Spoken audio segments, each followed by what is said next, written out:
You got you a nice banner, though. I did.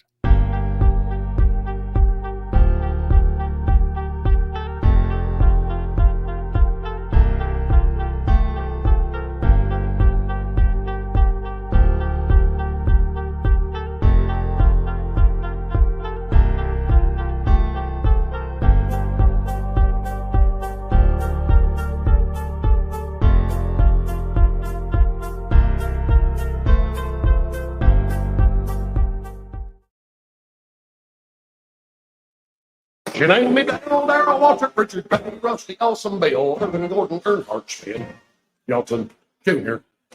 Used to say Mama was a NASCAR fan. I was born in Talladega in the stands. The fans all cheered the second I arrived. The loudspeaker said the boy born. I didn't have money for a pacifier, so I sucked on the valve off a Goodyear tire. A 7 son of the South, born with expiration. Rusty Awesome Bill, Johnson Jr.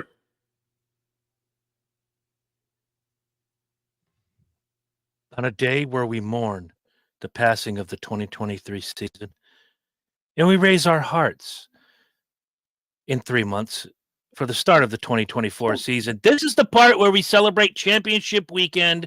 We have more heads than you can count right here tonight, and we have a special guest. I say to you, Speed Freaks, welcome back to the Speedway Review. My name is Chris Burns. We're going to go around the circle. In the upper right corner, you got the spotter extraordinaire, PR sensation, the tank, J.R. Tanksley. What's up?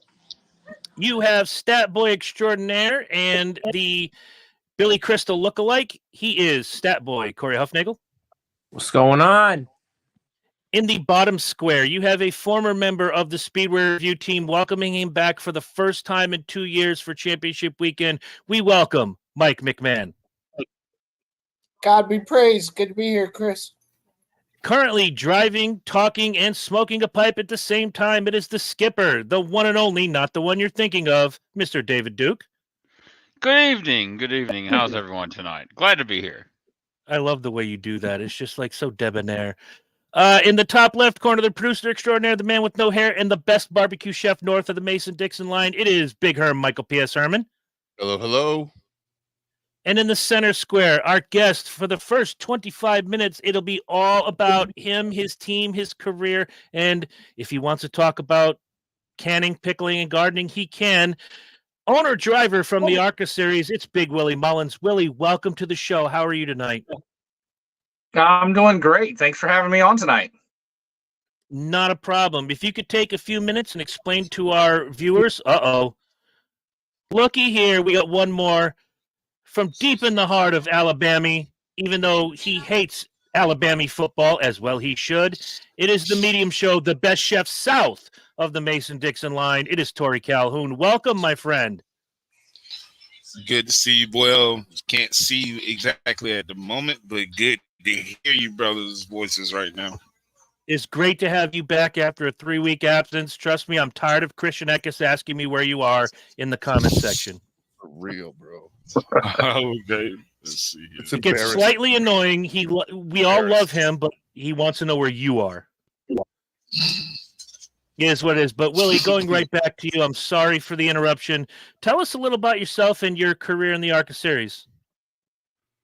No worries, guys. I appreciate being on tonight. But, I've been racing ARCA series, I think, 15 years now. I started racing SDCA road course racing with a stock car. And then ARCA came back to New Jersey. I think it was 2000. I'm going to cut out for a second. We've been doing that for a long time. We enjoy what we've been doing and can't wait to continue. We've had a lot of success at Daytona the past 6 or 8 years, so we're waiting to go back this year in 2024.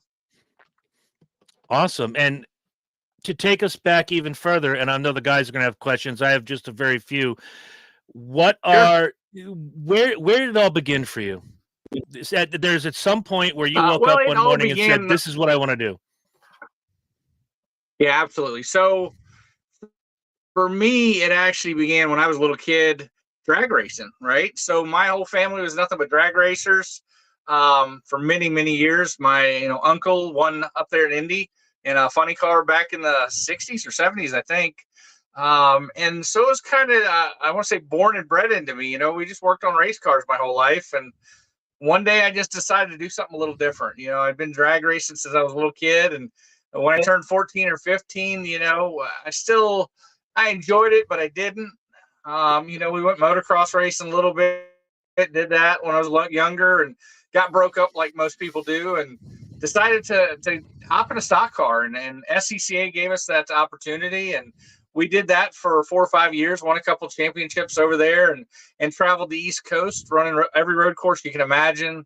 We ran Daytona. That was the neatest road course you could ever do. And then one year, New Jersey came back on the ARCA schedule, and we decided we had a legal car, and we decided to just go up there and give it a try. And that was our break into big stock car racing,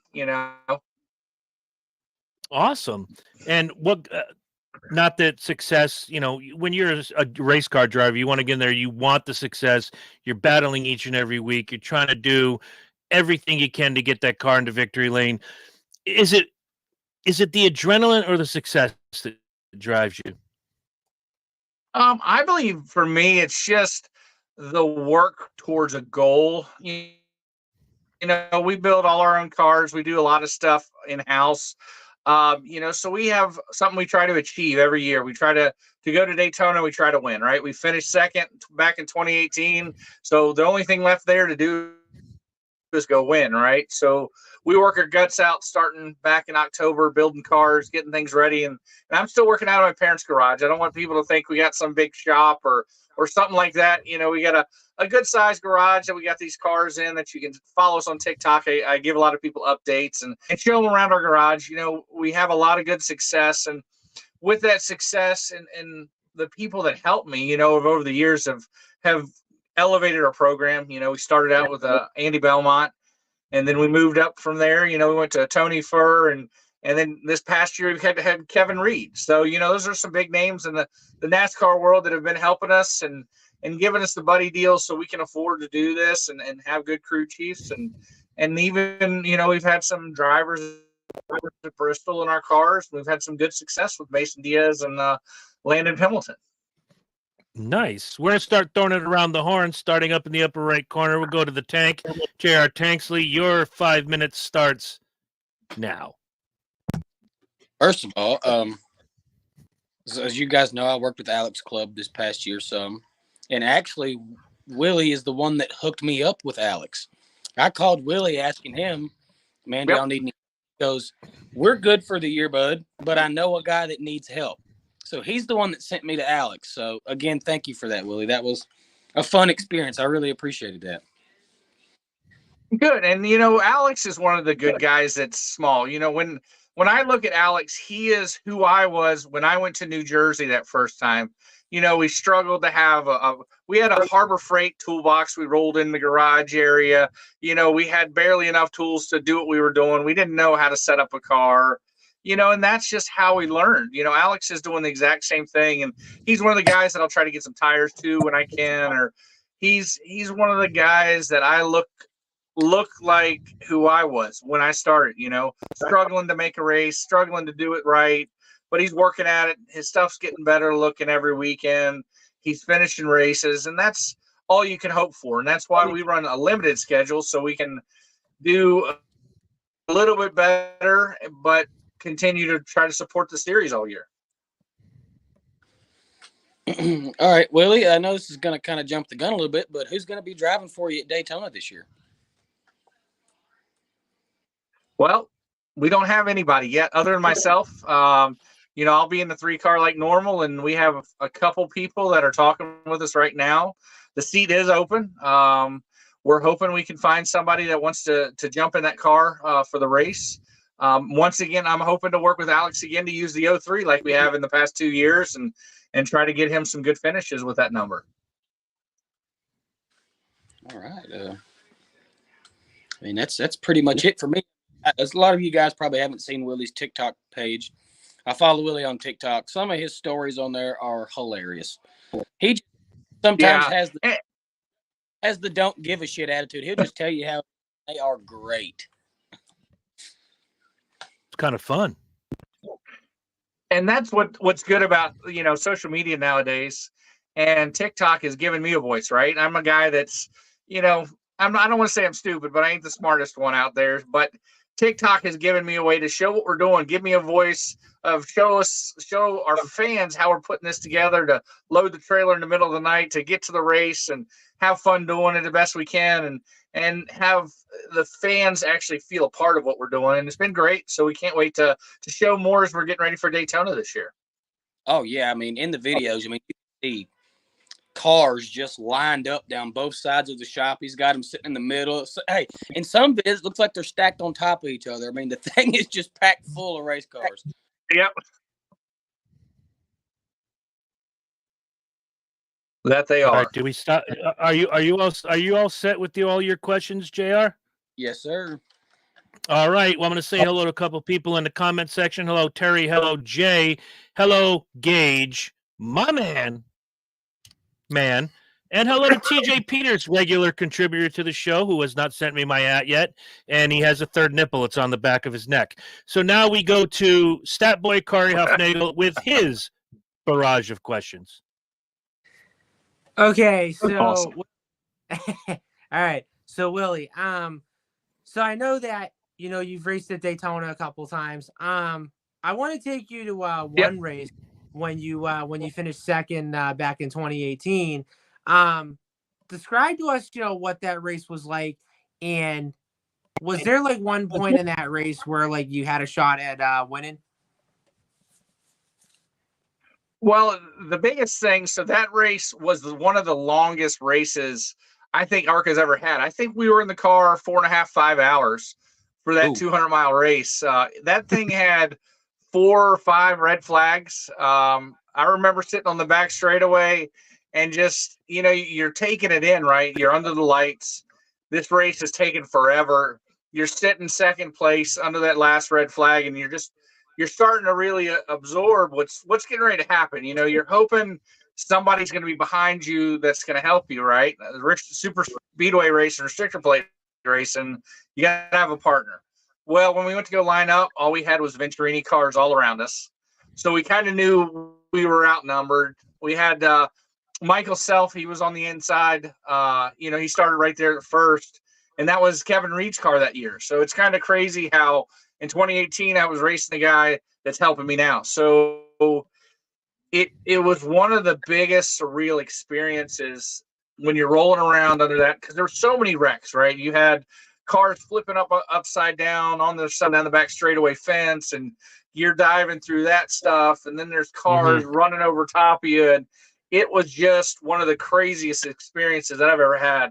And it was a hot night, believe it or not. You were pretty warm in the car. And then we came back to do that last restart, and it was me and Michael Self, and I got a little bit of a jump on him, but he had help. So he was able to push down the back straightaway, and then he lost that. And, right there at the end, I had Sheldon Creed get to my bumper. He finished third. So that was our closest right there we were there. If we had a green-white checker, because if in ARCA, they're only green and white to come out together than checkered. So it kind of hurt our chances. If we had one more lap, I think we would have got him that night. Okay. I know that I was looking at your statistics. So there was a few times that you ran at Elko, and you've actually ran like top 10 at that racetrack. Describe what that track is like, and if you've had any like success at Elko. Yeah, we've had really good success. So the main reason we go back to Elko is that's where my wife's family is from. That's where she's from, is right there in the New Market area in Brainerd. So she grew up in dirt track racing up in Minnesota. So that's kind of our reason we go there, right? So we go there the first year, didn't really know what we were doing. We had some good success. I think we finished 14th or 15th. And every year we've gone back. I think we've gone back 4 years in a row, including this year. And every year it's a little better and a little better. We've had a couple top 10s there. The good thing about that track, we go from Daytona in February to be the biggest track. Then we go to Elko, and that is the absolute smallest little bull ring. You're going to knock fenders off the car. You're going to go tear up some stuff, but have some good hard racing. That's how it's been every year, and that's why we love going back. ARCA is such a wide range of tracks and people and demographic across the United States that we get to go see family up there, and we get to go see new friends down in Florida. Nice. You all set, Corey? You got more? I'm good. All right. While Tori is refreshing, we're going to throw it to NASCAR Daily's Mike McMahon. Mike, you have any questions for Willie? Willie, it's great to meet you. It's great to hear your stories here. Not to get hung up on the Daytona aspect of it, but clearly my name here is Daytona Mike. So I'm going to talk about Daytona, man. Right. As a fan, awesome to hear your voice when you talk about Daytona. I can hear it. It's a second home to me.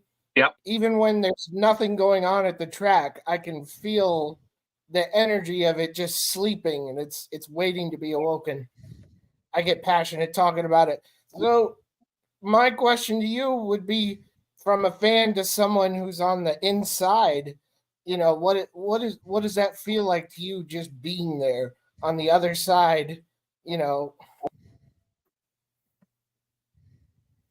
Well, for me, obviously, driving through that tunnel, right? That brings the emotions and the feelings back as soon as you pull through that tunnel, right? And, we got to bring the truck and trailer in that for the first night for our deal. And I'm usually driving it in. As soon as we roll through that tunnel, it all floods back, all your emotions, all your feelings. Even as a fan, what I'm talking about. You're there. That is the place, right?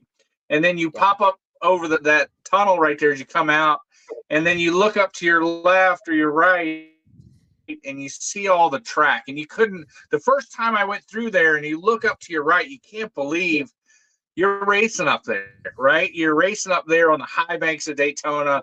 That thing's like 20 stories, it looks like, up in the air, and it's hard to believe you're there, right? You've been watching it as a kid your whole life. You can't believe that you finally get to go turn some laps there for the first time. The first time for me was unbelievable, right? You go there, we prepared, we had a good test in that January, and then it's just so hard to take it all in that first time, right? So every time you go back, you see something new, something's different, right? This year we got to experience the infield crowd and party down there in the infield after the race. That was kind of cool. The wheelbarrow races, that was the first time I've ever seen those this year. So that was pretty cool. Landon Huffman was down there. He was in the wheelbarrow races. I think he got skinned up, him and Brooke. So that's just the atmosphere is awesome down there. We got to be in the infield this year for the first time with the RV. We had a sponsor come on board for that, and that was really cool to experience all of that for the first time on the infield, because for us, we usually just hop in the van, haul butt out of there, go get some food, and go back and crash for the night. But it's such an awesome experience that I hope a lot of fans get to enjoy the infield side of it, because you just can't see it on TV, you can't feel it on TV, right? So it's just unbelievable. I love that. That's awesome. Thank you, Willie. Yeah, I absolutely understand. I come out around turn 1 tunnel now that they have turn 1, since they put that in there. I come out of turn 1, even when they're practicing, you're standing on the ground and you're watching them go above you. I can't explain it. It's exactly how you described it. And I love how I put a smile on your face talking about it. And my follow-up question, since you mentioned it, since I lived there for 3 years, what would be your go-to Daytona spot to grab a bite to eat? Oh, great question. Oh, we have 3 spots, right? We're not small people for a reason, right? So you got to go to the deck. You got to go to the deck down under, right? The deck down under is the best seafood place. You got to go to the ocean deck. That's a cool place too. And then there's a couple other little eateries here or there that we hit, but those are the 2 main ones. And then the oyster pub. You can't forget about the oyster pub, right? So that's our spots. Awesome. Thanks, Willie. If you're in Daytona, stay Yeah. away from the Thank you. Friendly House buffet. You will get food poisoning. Take my word for it. It's happened twice. Oh, So moving on, we're going to go to the man behind the wheel, the skipper himself, David Duke. David, your questions for Willie Mullins. How's it going, Big Willie? You doing all right tonight? yeah, we're doing great. Just got home from the race shop, cleaned up a little bit, took a shower, and trying to be on this and look halfway presentable for you guys. Well, you look good, because I'll say I got a comment on my TikTok saying, "Is this Luke Combs?" So you look presentable. But no, as a fellow awesome. TikToker, it's I follow you on TikTok. It's cool to be able to talk to you. But also, I didn't realize that you come from drag racing. Awesome. Thank you. I grew up drag racing myself. NHRA, IHRA, Division II, mainly Super Gas and Super Rod. Nothing too crazy, Okay. but I migrated to the round track world too. Moved over to Carolina, built some cars, and actually worked as a NASCAR official for quite some time. I talked to Grayling Call actually last year about coming to work with ARCA. So I don't know. Maybe I'll go to work a few races next year. We'll see. But I guess my main question is, when those guys came from Cup and started officiating over in ARCA, how much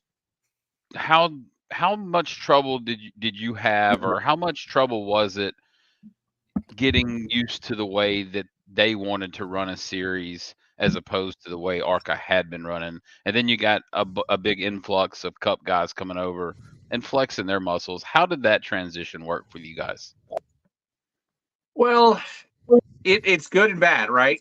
So they tightened up the rule book, and they I say tightened it up. That means they added 100 pages to it. So I think our ARCA rule book used to be 20 or 30 pages. Now it's almost 200 now.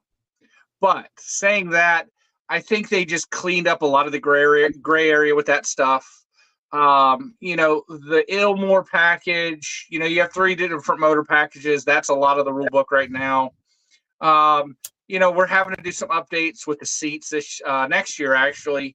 There's a couple things they changed. And I wouldn't say the officiating got tougher. It's just they took a lot of the gray area out, so we couldn't get too creative with these cars.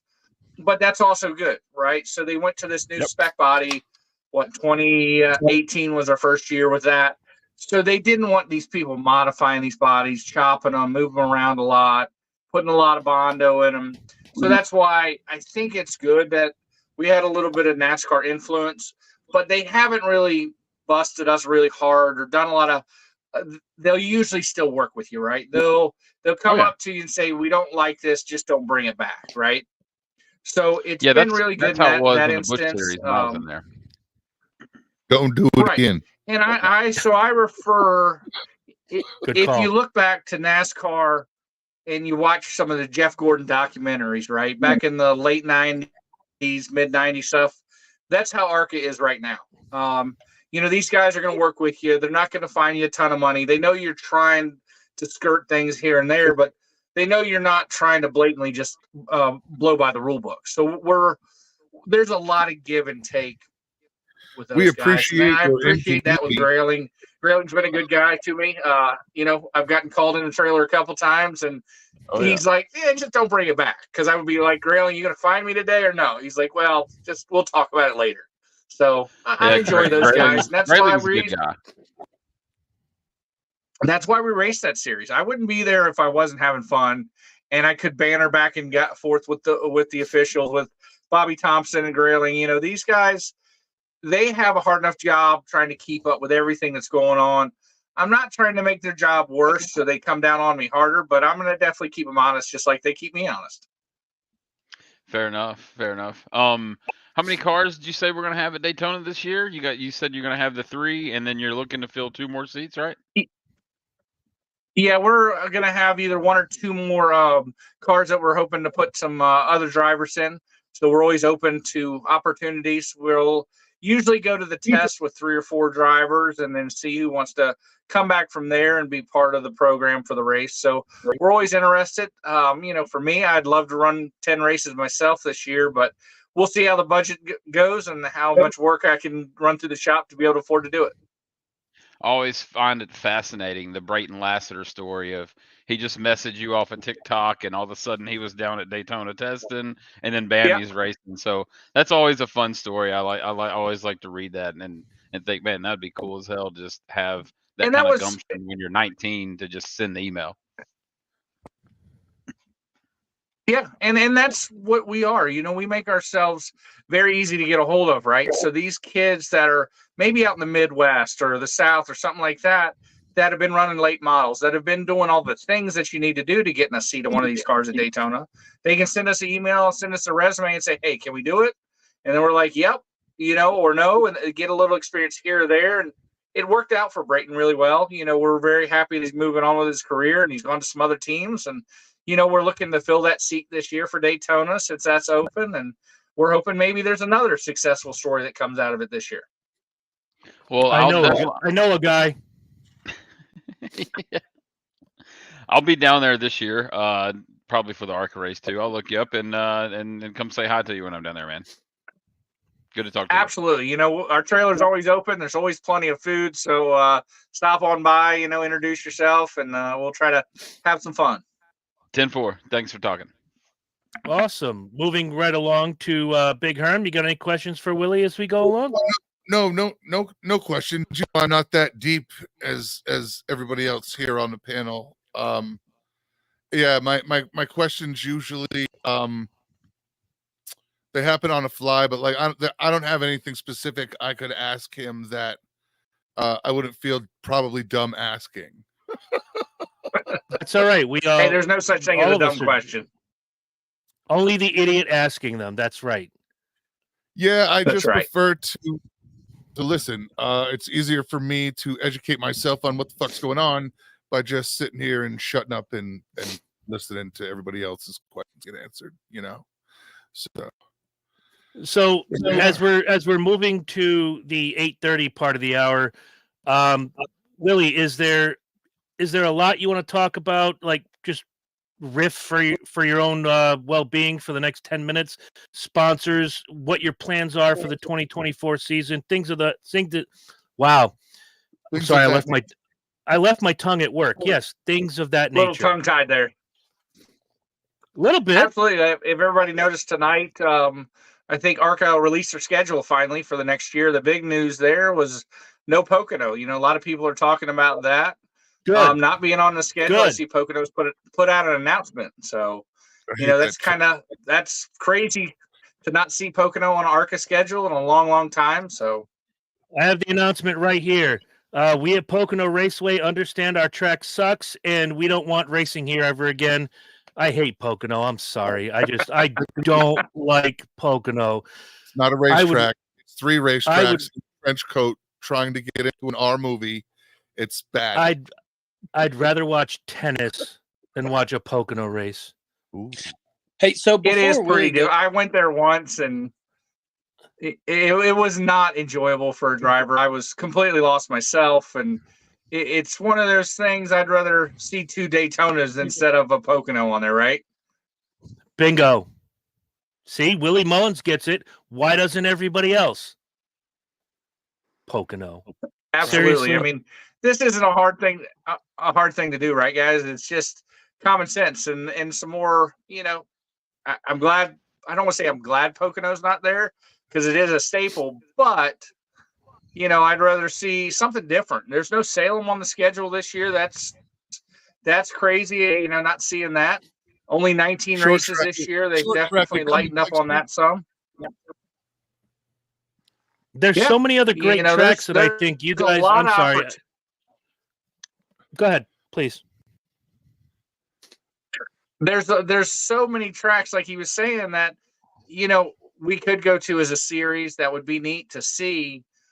Even Dominion Raceway up here in my hometown. That's one of the nicest short tracks around, and I can't wait to hopefully get a bigger national touring series there. Unfortunately, we didn't get the modifieds there this year because it rained out, and it's one of those things that hopefully ARCA is tightening up the schedule to maybe make 2025 something a little bit different.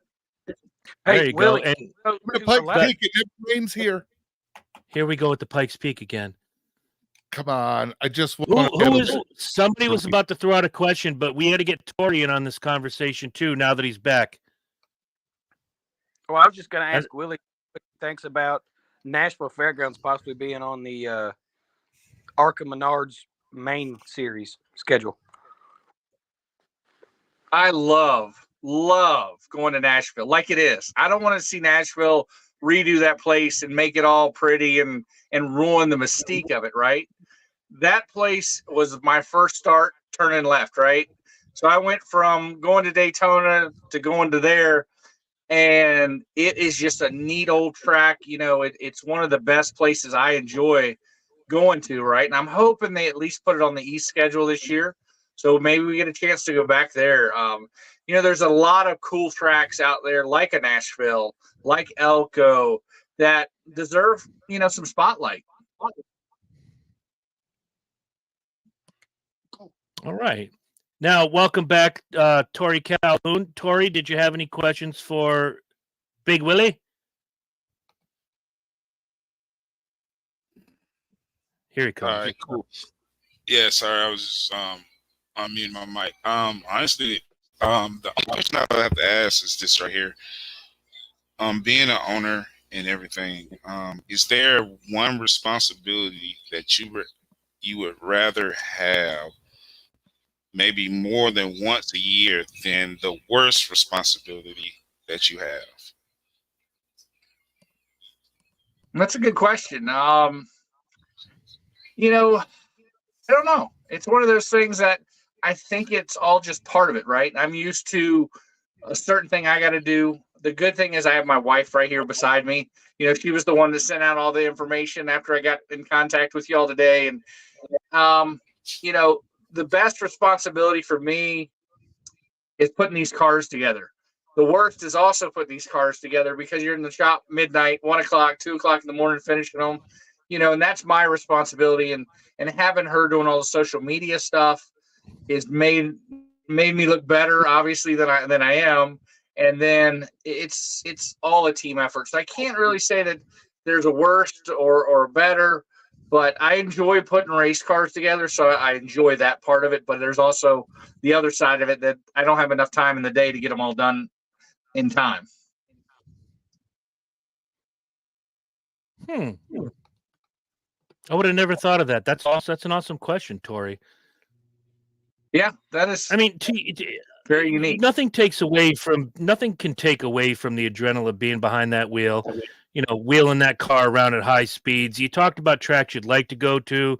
We mentioned that Pocono blows chunks, but yeah, obviously being an owner brings a different kind of excitement. Can you explain a little bit about how exciting it is to be an owner on the series versus just getting behind the wheel and going fast? Well, it's for one of those things to start the part of the question, right? Being an owner, when I first started, I wasn't an owner, right? I was just a guy who showed up with a race car. Now, 15 years later, now that we have all this, I don't want to say buzz around us, but we have all this, media attention. We have things I need to do to show who we are, what we're doing, TikTok. Now being an owner encompasses so much more, right? So now I have to make sure cars are getting put together. I have to make sure that, I do a little bit of social media stuff so people believe and see who we really are, right? And to show my story, tell my story. So being an owner is so many things entailed together, right? So we're not spending too much money, or we got to make sure motors are going back. We got to make sure rear end gears are ready. So there's a lot of things that I have to do now as we're looking at that schedule that just got released today. So it's a lot more things going on along with running my business every day, working on trucks. We're very fortunate to have a good little repair shop. We got 4 employees that hustle every day trying to make a dollar so we can go racing. So we're very fortunate with that. And being an owner of a business and of a race team, it just takes a lot of time in the day to do it. And we're very fortunate to be able to pull it all off and make it look seamless as best we can. That's pretty awesome. And real quick, before we get into the top 3 series, Willie, you are more than welcome to stay with us and talk about what happened on championship weekend at Phoenix. Is there any sponsors, special people that you want to shout out right now on the show? Absolutely. Shout out to the sponsors that do help us, Crowing Recycling in Minnesota, both family, friends, family, there that help us with our tire bill, right? So we don't have conventional sponsors where we get a check or something like that. We get somebody that helps us with the tires at the race, or we get somebody that helps us with fuel in the truck, like our Snap-on dealer, Timmy Brand. We have Travel Camp came on board this year and got us an RV at Daytona, right? So there's all these little sponsors that give us the opportunity to do this. And that's why, we don't go out there per se looking for a check from a sponsor. We look at a B2B type, somebody that we can go promote their business on TikTok and show them, hey, this is what we're doing. This is what we're going to do with your product, right? A pledge. It's been great. So You're speaking B2B because that's my language. That's what I do for a living. Business to business. Let me help you while you help me. Let's make this a wonderful partnership. Yep. That's and awesome. That's one thing me and my wife are trying to teach, try to teach a lot of these kids is, hey, don't go to that sponsor down the street and say, hey, man, can I get $1,000? Say, if I can promote it and bring you $1,000 worth of value, maybe I can help you, somewhere else. And then you can help me with some parts on the car or some tires or something like that. And that's what we also try to do is inform our local racers. Hey, these media outlets that are helping us get on these podcasts at night or getting us on TikTok or this or that, let's try to promote. Self-promotion in racing now is the only way we can get sponsorships, right? So if you look at a Haley Dean, they could care less how she finishes. They just care that she's on TikTok every day promoting her watch, that she's been on my TikTok feed every day this week. So wow, that's what it's about. Right. They care more about views, because views is what the views bring them whoever they've decided to bring in for sponsors, and it's all a big circle. They care about more people seeing you. Let us worry about the advertising. You get the people to see you so that they see our advertising anyway. So what do we have to do on the Speedway review to get a Speedway review on a Mullins race car? Listen to you. Question. Send us a sticker and we'll stick it on there. How about that? Oh, done. How big can it be? A billion. Hey, whatever size you send us, we'll put it on the car somewhere. How about that? Oh boy. Herm, you heard that. Whatever size we send. I'm gonna go back to what Willie said. Now we're gonna start getting into championship weekend. I like what you're saying about, the young race car drivers, and with your team creating a culture, going out and asking for $10,000. No, you can't do that. You have to, like you said, offer some value. Much like when I go see a client, yes, I'm selling something. I'm selling me. Yep. I could give 2 steamy turds what they buy. I care that they buy and that I'm providing a service and a value to their business. So your business being, this is my race car. I need parts. You have this business that needs promotion. Your business will be seen on the side of this car when I go to, you mentioned Elko. Yep. I just need enough money to put your name on the car and you'll see a return on your investment. That's the beauty of creating that culture. And you think about this nowadays, you don't see a NASCAR stock car cup car with one sponsor on it all year, right? You see it with 7 sponsors on it because the return on investment, or everybody knows what ROI is, it's not there anymore because these drivers have to sell themselves, and they have to be on these social media sites to make sure the sponsor's getting the return on their investment. So, we try to preach this to these young and upcoming kids. It isn't about hand me money and I'm going to go race and show your name. It's you got to go sell my product so we can work together to be able to have a good sales team. Amen to that. And whatever you're doing in the 2024 season, we say this to every guest, but I've had so much fun talking about the business end.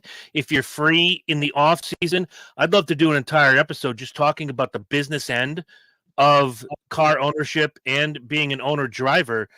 There's been a few that have been successful. There have been many who haven't. I'm interested in learning the business side from you, sir. Absolutely. And my wife is great on that. She has done a couple podcasts about it. She would love to get on this show and talk about it even more because she's what we call the grape stomper. You know, she's the one that keeps me grounded.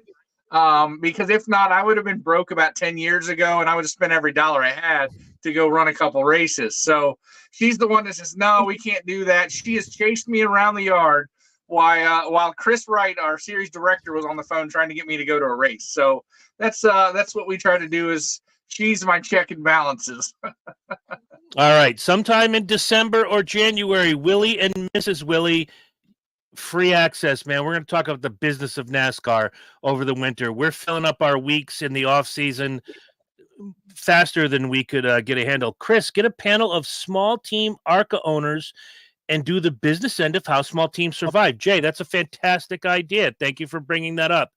That wouldn't be bad if we could get, Alex, Willie, Mrs. Willie, a couple other people, get the business end of what it takes to not only own the car, drive the car, maintain the car, et cetera, so forth. The conversation I had with Alex on the phone a few weeks ago, learning about, how to turn a dime into a dollar just to get that car out on the track was fantastic. And none of these guys will ever know about it because, well, I was on the phone with him. JR will know because I called him right after. But this is the part where I'm going to shift gears. What did he say? I just lost my comment section for a second. He said, Alex, Willie, Brad Smith, a few others. Okay. I like it. I would be careful. I would be careful, Willie, what you agree to. I can just picture a Fig Newton sized sticker on your car. Damn it, that's what I was thinking.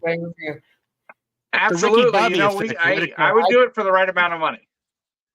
I do love Fig Newtons.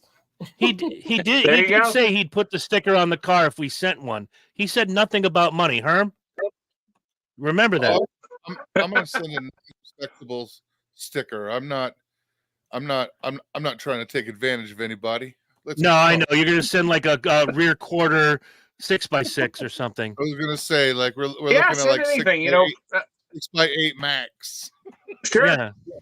Absolutely. We'll stick that on the car for Daytona this year and have some fun. You heard it here first, Daytona. We got to get those stickers ready. But first, so if you win Daytona with our sticker, we get to come to your shopping party, right? Absolutely. Well, my plan is if I can ever win Daytona, I am probably going to end up in the hospital with alcohol poisoning. So that's my plan. That's a legitimate fucking goal. Right? I'm in. Legitimate goal. I'll make the trip. Tori's in. That's right. Mike looks like he's abstaining. He's like, none for me, please. None for me. How did he die? He won Daytona. He crashed? No. I think JR's in. Hold on, Duke. You kind of look a little off to the center. Are you in on the alcohol party if Willie wins Daytona? Yeah, absolutely. If he wins Daytona, I'm probably going to be there anyway, so I'll get a head start on the party, and we'll get it warmed up before we get there. Nice we'll have to. That's right. Somebody's got to bring a 6-pack to Victory Lane. Yeah, a 6-pack. Excuse me, sir. I bring 6 to the podcast. I'm bringing a 30 rack and I'm sitting on it. I drink 6 before we start the podcast to drink through. That's awesome. I got to deal with Corey Huffnagel every week. I have to drink. What's the deal? You win. What do you mean? What's the deal? You say, I will buy a keg of any beer of your choice, and we will meet and chug the whole thing. All right, I'm liking this plan already. Well, I already know what Chris's favorite drink is. It's blown motors already. I pimped out my favorite drink last night on Dysfunction Junction because Lynch was taking too long. And if one of you take too long tonight, I'm going to do that same promo again. Herm's going to choke because he knows. Speaking of that, Chris, and then I'll get back on topic here. I reached out to your guys at Miller Lite, right? You did what now? To whom? I reached out to your guys at Miller Lite Okay. about a sponsorship for the show. Uh-huh. They said they're going to run it by higher management and get back to me on that. You know, the more I think about that, I wonder if that's really a good fit for our show because, you know, we don't want to promote alcohol, but at the same time, we want to appreciate those who bring you the show every week. And me coming out of my shell, I know what Herm's doing right now. I'll wait for it. What brings me out of my shell isn't so much the love of you guys. It's the cold, smooth taste of Miller Lite. Only 96 calories. It's less filling. It tastes great. And it helps me deal with Corey Huffnagel each and every week. So if you're thinking of a good beer to do a podcast with, Miller Lite. God bless the golden fruits. Yes, sir. Hell of a commercial, Beer's guys. not Hell of a commercial. alcohol, man. Beer's not alcohol. Listen, I'm not going to have any of that negativity on my show. Beer's not alcohol. I'm sorry. You, sir, may F off. We're not having this Nope, we're not having this conversation. I drink tequila. This is coming from a guy who, for the last 2 years, has been drinking Bud Light on screen. Stop it. Yeah, I never said it was alcohol, though. Stop it. All right, so where are we? We're at the truck race, and we're going to talk about the race first. And, of course, I wore the shirt in honor of our main man, Tori's biggest fan, Mr. Christian Eckes. Shows up in the comment section every single week saying, where's Tori? Where's Tori? I tell him, Tori's having computer issues. He'll be back. Well, now, the week that Tori's back, who wins the race? Christian Eckes in really fantastic fashion with the 7,421 restarts at the end of the race. I believe they said they ran 29 overtime laps. That has to be some sort of record. We're going to open Stat Boy up real quick. Corey, that has to be some sort of record for green, white checker restarts. 29 laps. It seemed like every time they restarted, someone's brain came out of their butthole and 4 trucks crashed. Yeah, they couldn't execute a single lap every restart. They'd get into it, and if they made the full lap, not to bust in on Corey, but it was so true. If they made the full lap, they immediately fucking wrecked as soon as they crossed the line into that first turn. It was just horrible. Like it was the longest 2 minutes of football in history. Yeah, I turned it off. I gave up and went to bed. I said I'll watch it in the morning. I got a story about that when we get to the cup race. It's hilarious. Corey, get back in on this. I was just gonna say, never did I expect the race to go to 4 overtimes, especially the fact that this is the championship race and everything else. And to me, I was also kind of thinking to myself, I just wish that everybody would have crashed out, and then we had 2 trucks that finished the race, kind of like what we saw in Talladega Nights when they're battling it out for the checkers, and then they flip over, and then they run across the finish line and whatnot. But what I thought about in the truck race on Friday night, of course, it is a youth sport now because you have a lot of the guys that are 26 and under, and of course, there were some moments in the race where there were guys that weren't being too patient, and there were some guys that that kind of took it a little bit aggressive. I mean, I'd probably say the one moment that happened in the race was when Carson Hocevar spins out Corey Heim, which Hocevar pretty much admitted, okay, it's my fault, didn't mean to do that, and then Heim pretty much comes back with, okay, you end up costing me a championship, I'm going to do the same thing to you, and then wrecks on the backstretch or whatever. That, and then I also say the finish I thought was pretty cool because how frustrating is it the fact that Grant Enfinger came this close to winning the championship?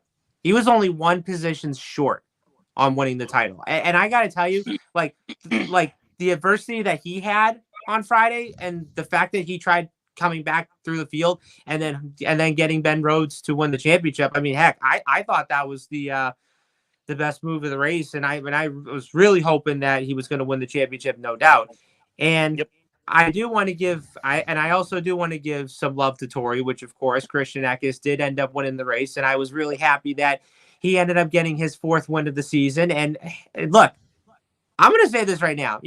4 wins this year for that 19 team. I'm impressed, and it just goes to show you that I think Bill McAnally Racing is going to come out stronger next year, and I have a feeling I think Eckes could be the one that could contend for the championship next season. Oh, and by the way, I did watch the interview when they were interviewing him when he won the race, and you guys are all know what I'm going to think. And I was thinking to myself, okay, this is the part where he's going to give Tori a shout out, yada yada yada. So the interview was over. Like, damn it.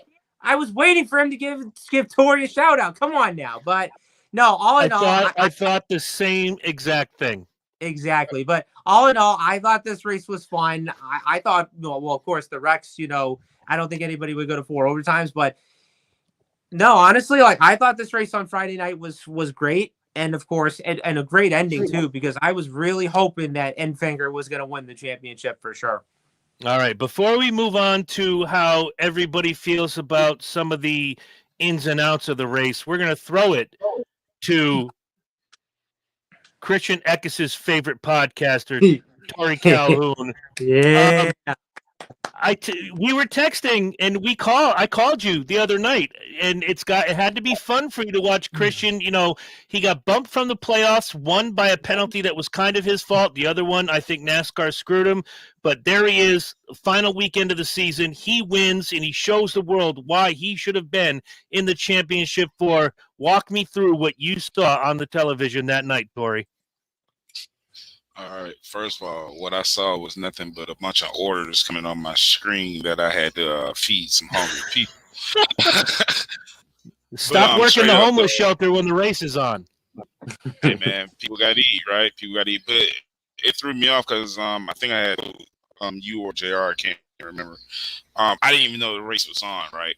So, like, every race, with the exception of one, I can't remember which one he had won. I had watched all of them from like the beginning. I mean, like, practices, trials, all that, and he did well. The ones that I actually tuned into that I didn't know were on, he was like he'd be in first place and he'd lose. So I tuned in. And I said, you know what? The hell with this one. I turned that son bitch off. I turned it off, turned it somewhere else. And what happened? He won. So I said, okay, if I don't catch it from the beginning, I'm not watching it. As simple as that. And every time he has won. So I'm actually happy. There were some races that I think that there were some questionable moves where he could have won the race. He had a great season, man. Like I don't worry about a shout out. Because like when I was gone with some other stuff, he was asking me, did I need anything? I just told him, man, just keep on racing, dude. But nah, he already knows that. What a good guy. I don't need you deserve all the shine, bro. Because every race I'm gonna hit you up and like, congratulations, hard race, blase. But I'm happy he got it. I just can't wait to see what the hell the next season holds for him. I'm gonna agree with Corey on this one before we throw to Willie. I think right now you're looking at a championship 4, if not the Truck Series champion next year. I'm not saying that because he's our friend. I'm not saying that because we all love him. I'm saying because he showed what he had this year. 4 wins, just missed the championship 4, again, with those penalties. And I think we're looking at the future. Absolutely. Willie, were you able to see the truck race, and what'd you take away from it?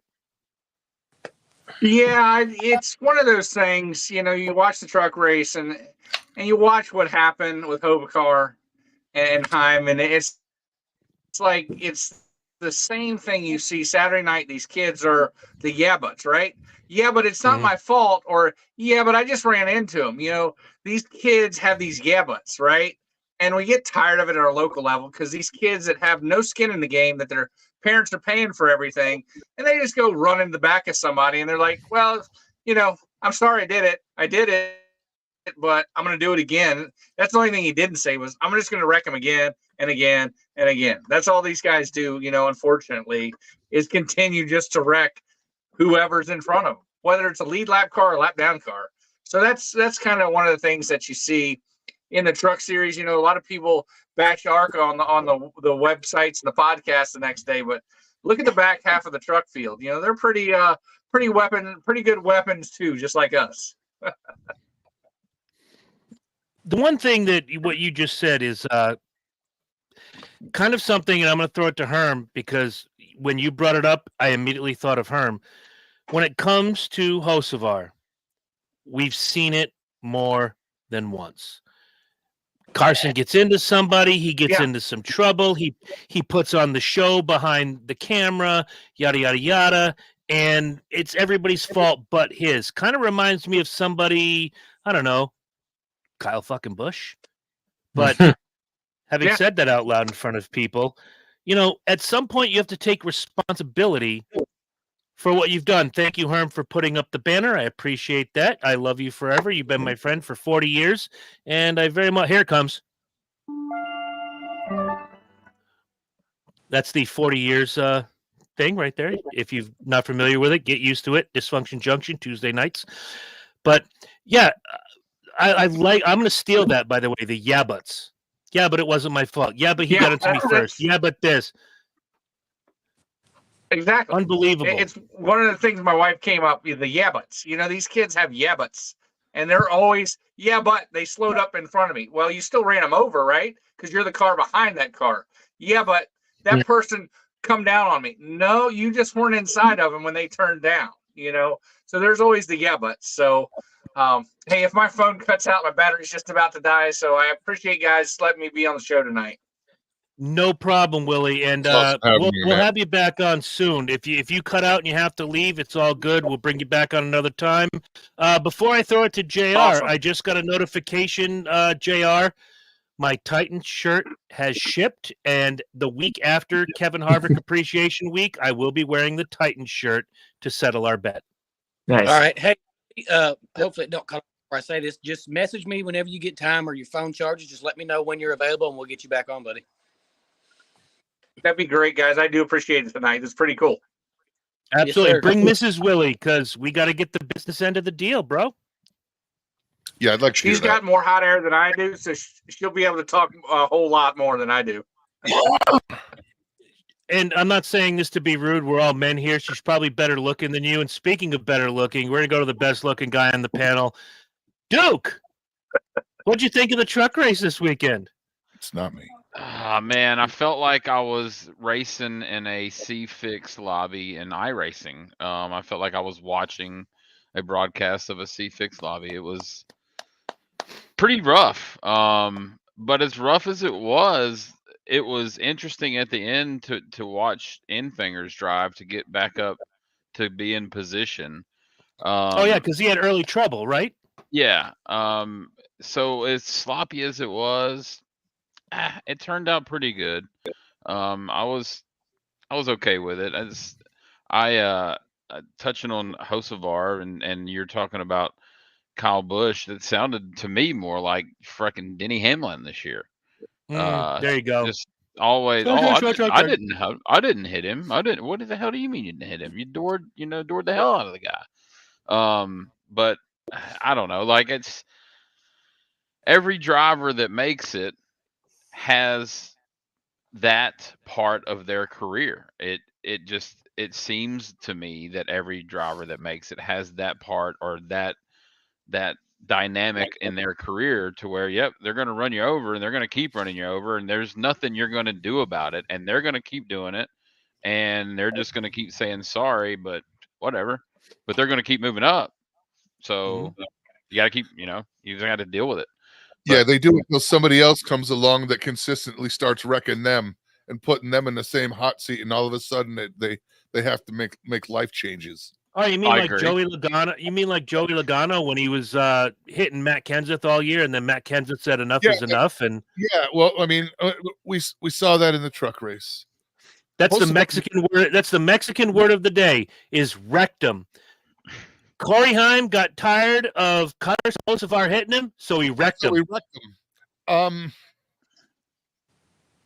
mean, we've seen Hocevar, put himself into somebody all season long, and not really have to deal with it. Heim basically Han put everything on the fucking scale for a moment. Mm-hmm. He's just banging laps and realizing where he is, how it's going to go down, how it's not going to go down, who did it, and fuck this.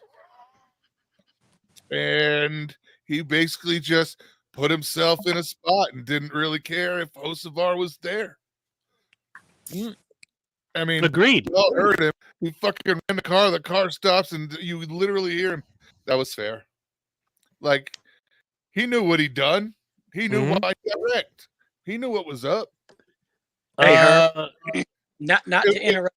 If Dale had done it, it would have been it would have been the miracle at Phoenix. Oh, of course, Saint Dale.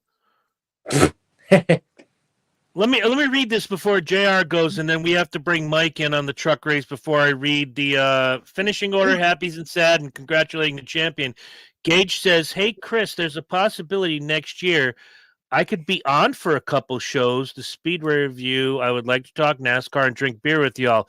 Gage, I'll ask you a couple questions. Send me a private message tomorrow, not tonight, tomorrow, and I'll run it up the flagpole, and we'll see who salutes. I'm all for having fans come on, and that's how we got most of these guys to be a part of the show. They were fans of the show, and here they are. Some of them were guests, like Duke, like Tank, and some of them were brought in, like Tori. Some of them were Mike. We made a business arrangement. Corey, I happened to meet in a Turkish prison in 2017, and well, Herm and I fractured a few laws in our time. Just a few. So that's how the Speedway family has come about. Gage, we will talk. I will promise you that. Tank, were you done talking about the truck race? I know you had a brief little interlude, but was there more? Oh, yeah. So, I mean, first want to shout out Rackley Wars PR. Monty Bailey is watching. So, Monty, what's up, buddy? And, you know, back to the Hocevar situation is I was on the phone with you, Chris, when it happened. And that is correct. The first thing that Chris, I really don't think he meant to turn him. And that's probably the only time this year you can say that Hocevar probably really didn't mean to turn Corey Haim. I mean, he was visibly aggravated with himself in the truck right after that. But he was like, damn it, you know, it just, he drove it in deep, it just didn't stick.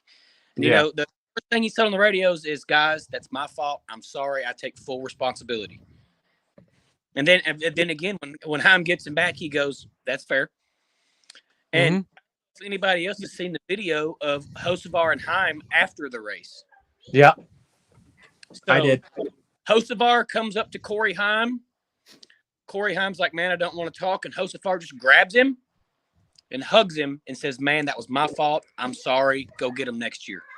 Got to give him a little bit of credit for that. And don't touch me. But before we throw it to Mikey, McMahon, that is. By the way, first things first, before we go to Mike, I'm glad Vince, Shane, and Stephanie allowed you from the McMahon family to come join us tonight. Tank, I agree with everything you just said, and to your friend from Rackley War watching, you hurt my feelings. You owe me a hat. We were actually just talking about that earlier today, and he's like, man, you know, that's I was like, man, why'd you do me that way, Mon? And he goes, that's above my pay grade, and if it was up to me, it never would have happened. Wow. You owe me a hat. That's all I got to say. 6 Oxford Drive, Norwich, Connecticut. Snapback is preferred, but if it's one of them stretchy hats, medium to large is fine. You owe me some sweat equity, and that's all I have to say about that. Daytona Mikey McMahon, NASCAR Daily, the truck race. I'm going to ask you this particular question. The battle toward the end, Ben Rhodes, Grant Enfinger. Enfinger has early problems. He battles his way back. It's him. It's Rhodes. There's no one else close to them. What did you think was going to happen toward the end of that race? Did you think it was going to be Rhodes, or did you think Enfinger had enough coming toward the end? I don't know what to do with my hands. There you go. It's probably that bird that's ready to bite your face off. I honestly had to turn it off. after the, I don't know, the second or third caution. I wake up at 5 a.m. for work, so I was done. I never would have bet on Ben Rhodes, and we did polls through the weekend, and I could look him up or comment on him. Rhodes had probably the least amount of votes. I think only 5 people picked him to win. He hung around the back all day. So Enfinger, as you all mentioned, he was charging. I mean, I was waiting to see him come up there. He came so close to it. Unfortunately, because I waited until Saturday, being so deep in the sport, it was spoiled for me, both the race winner and then the champion as well. So that was ruined for me. But no, I would have never guessed Rhodes could pull it off. Everyone was rooting for him to do the post race interview repeat from his previous appearance of Libations, whenever that was a few years ago. If you guys ever saw that post race interview, his championship interview, where he was drunker than shit. Gary subtly swapped out his Bud Light for a bottle of water when he realized it. All right, fair enough. I want to throw a shout out to MVK, Palm Top Paradox. She is back in the house. Always one of the most valuable commenters in the comment section. Who did we lose? Oh, Tank. He's got to take care of his kid. I forgot about that. Lynch is in the house. Strikers McLynch from Dysfunction Junction. If you're not watching Dysfunction Junction on a Tuesday night, what the hell are you doing with your Tuesday night? Herm, you're the last vestige of before we talk about the running order, happies and sads, and crowning our Truck Series champion. Well, this was the weekend of Herm. In racing. Here we go. No, but it started with Cole getting picked to qualify Keselowski's car. Yep. And then Eckes pulls the win on Friday night. Mm-hmm. Don't get any deeper. We got 2 more series to go. No, Carson Hocevar got wrecked and was taken out, so he couldn't win. I thought it was a great race. Okay. Is that all you got? Yeah, I mean, I'm glad Eckes beat all 4 of them fuckers across the finish line. They had to do it based on points and not I won it, I got it. All right. Yeah, it was a great race. All right, so here comes the running order and happies and sads, and then we will give our props to our new reigning, defending, undisputed heavyweight champion of the Craftsman Truck Series. Christian Eckes takes home the win. Jake Garcia was second. Chase Purdy fourth. Jesse Love fifth. And Ben Rhodes came home in fifth. Grant Enfinger sixth. Dean Thompson was seventh. Caden Honeycutt was eighth. Tanner Gray was ninth. And Nick Sanchez, the dirty one, came home in 10th. Your other notables, Matt Crafton was 11th. The dumbest name in NASCAR, Corey Wallace Allen. He came home in 13th. Haley Deegan was 15th. Corey Heim came home 18th. We had Tyler Ankerman 22nd. Taylor Gray in 23rd. Just for Corey, I have to do this. Stuart Friesen was 24th. Zane Smith was 25th. Jack Wood. He said Wood. He was 27th. The Krause brothers. Actually, okay, this is a glitch. I have 28th listed twice. Derek Krause and Derek Krause both finished 28th, according to NASCAR.com. Good for them. Yeah, right? Carson Hovercar, as Herm likes to call him, finished 29th. Daniel Dye was 32nd. We had Connor Jones in 34th, and all the way down in the BJ McLeod position was our friend Chris Hacker. Not that he's our friend, but we're going in a different direction tonight. We're going to start with the Duke. Give me a happy and sad from the Truck Series. Happy that the damn race finally ended. I'll I'll leave the easy one for everybody else. Happy, but it's finally fucking over. Yeah, the sad about to how Hocevar showed his lack of mental fortitude after that race, and not being able to just shake it off and let it go. That's unfortunate. For someone that's moving up in series, I would like to see more of a fuck you mentality. It happened, but we got to get back after it, and not somebody's just going to sulk. It is what it is, kid. Yep. I got you there. Mike, if you got a happy and sad from the truck race, we'd love to hear it. I can only be happy for you because your guy won. It was just, as I told you, it was just one disappointment after another. And then to have Zane Smith get trashed on a late restart and lose. I got no happies for you. It was a pretty awful year in the Craftsman Truck Series for the return of Craftsman. Okay, fair enough. Now, we don't have to go to happy for Tori. We just need a sad because we already know what the happy is. It's Christian Eckes. My only sad, honestly, man, would be that like I told you a few months ago that bro wasn't in for the championship. That's about it though. Everything else was good. All right. I'm gonna take a happy and sad, and then Corey's gonna be the main event on this one. My happy obviously is gonna go to Christian Eckes. Wins the race, shows that he deserved to be in that championship for those penalties in Martinsville. Was it? No, it was Homestead. I'm sorry. Kind of killed him. One, he admitted it was his fault. The other one, NASCAR kind of screwed him. But life goes on, and penalties kill everybody, especially me. And Corey will find out soon enough. Didn't you get hit by a penalty, Chris? Oh, yeah, I did. And we'll talk about that later. Kimberly Woods is saying hello to everybody except us. Hello, Kimberly. How are you tonight? My sad is going to go to Grant Enfinger. Boy, did that guy battle his ass off, and to come up one position short. I can't say too much more about that, but Grant, he's out of a job. I know he's going to find another Truck Series team somewhere, but good luck, Grant. And I'm sorry that one position kind of screwed you. And Herm, it's your turn. Well, my happy is Christian Eckes. My sad is that while my prediction of Carson Hocevar getting fucked in some manner, and not being, and that's why he wasn't going to win. I'm sad it took to the very end. I kind of hoped it happened 2 or 3 races ago, something that screwed him. But fuck Hover Car and go Chris. All right. And now for the main event of the truck race, we go to Stat Boy Corey Huffnagel.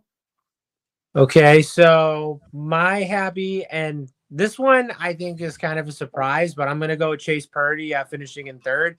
And hey, all I could just say is, great run for that kid, especially, the last race for Kyle Busch Motorsports, because now, they're selling their team to Spire next year. So great run on that. And then I would have to say sad. I'm going to piggyback what everybody said about Hocevar. Yeah, I mean, honestly, just to see him, all upset the fact that he didn't mean to spin out Corey Heim. I mean, yeah, it was hard to watch, but yet again, I actually kind of agree with Duke said. He just couldn't shake it off, and just focus on winning the title, and then of course, then gets taken out by Corey Heim, late in the race, but definitely, I'm really interested to see what he's going to do next year in the Cup Series, and it's going to be a whole different playing field next year for him. All right. And by virtue of his 5th place finish in the race above the other 3 competitors, we say congratulations to the Kentucky Dream, Ben Rhodes, baby. That's right. Hard times. He fought hard times during this race. He fought hard times, and he came out the champion, baby. The Kentucky Dream, Ben Rhodes. You know this among every other thing. Don't let the polka dots fool you. I am tough to the core, baby. Wild Mamma Jamma. Oh, my God. Look, see, Mike McMahon, Tori, and Herm are all like, all right, yeah, I got you, bro. And the rest of you are like, what the fuck is this guy talking about? Hey, fellas, I've got to cut out for the night. It has been a pleasure, and I'll be back next week. All All right, right, my man. Thank you, Duke. We'll All right, talk to you Duke. soon. Yep. See you, Okay. fellas. All right. All right. Now, thankfully, Duke won't have to endure. This is what I call the back end Herm section of the show. Yeah. Because let's go to the Xfinity series, shall we? Oh, welcome Yeah. to the Oh, yeah. Herm Show. Yes. Now, a week ago, we watched Cole Custer in reverse cross the line just to get the points enough to be in the championship four. And when we brought Herm on many months ago, and he started selecting who his favorites were going to be, he said out loud on this show, I'm picking Cole Custer. He's going to win it all. Now, keep in mind, Cole Custer was not having the greatest season at the time. But Saturday night, under the lights, Cole Custer not only won the race, but raised the championship trophy. And I'm not going to say anything more. I'm going to say, ladies and gentlemen, Big Herm is taking the floor. As you guys know, I was at work, so I didn't get home, and I just kind of picked the race up in the middle. I have no idea what the fuck happened. Basically, I picked the. Good night, pumped up. Be good, MVK. I think it was 20, maybe right at the end of the stage, or just as the state. Remember, because then I was like, right before overtime, because I texted you not to step on you, but I'm like, "How you doing right about now?" You're like, "I'm not good." You were nerves. I just picked it up and just watched it from there and figured I'd figure it the fuck out. I mean, the last 30 laps really is all that fucking matters in a race, to be honest. Everything else is playing games and chess. It's the last 30 laps that are war. So that's kind of where I picked it up, is stage 3. I'm losing my shit because he was doing really well, and then we're cruising, and then it fell apart, and then we literally had like 2 or 3 restarts, and he had a really good one, and I was like, awesome, but where we are on tires, I don't know if he could pull another one out of his ass, because we were kind of ready for. There was some rubber down, but it was still a little slick depending on how you worked it. And they were starting to get aggressive. So we had the good restart, and then we had the fucking yellow. And we had another restart, and then we got another yellow. So now it's the third one, and I'm like, I don't know if this is going to be good. I'm like, dear sweet baby Jesus. Here we go. Sir, and I don't ask for much, but would you please let a motherfucker would here? And that last restart, like I thought it was over. It started and it came around through that dog leg, and I was like, he's fucked. He is fucked. And then all of a sudden it was like, wait a minute, he's not fucked.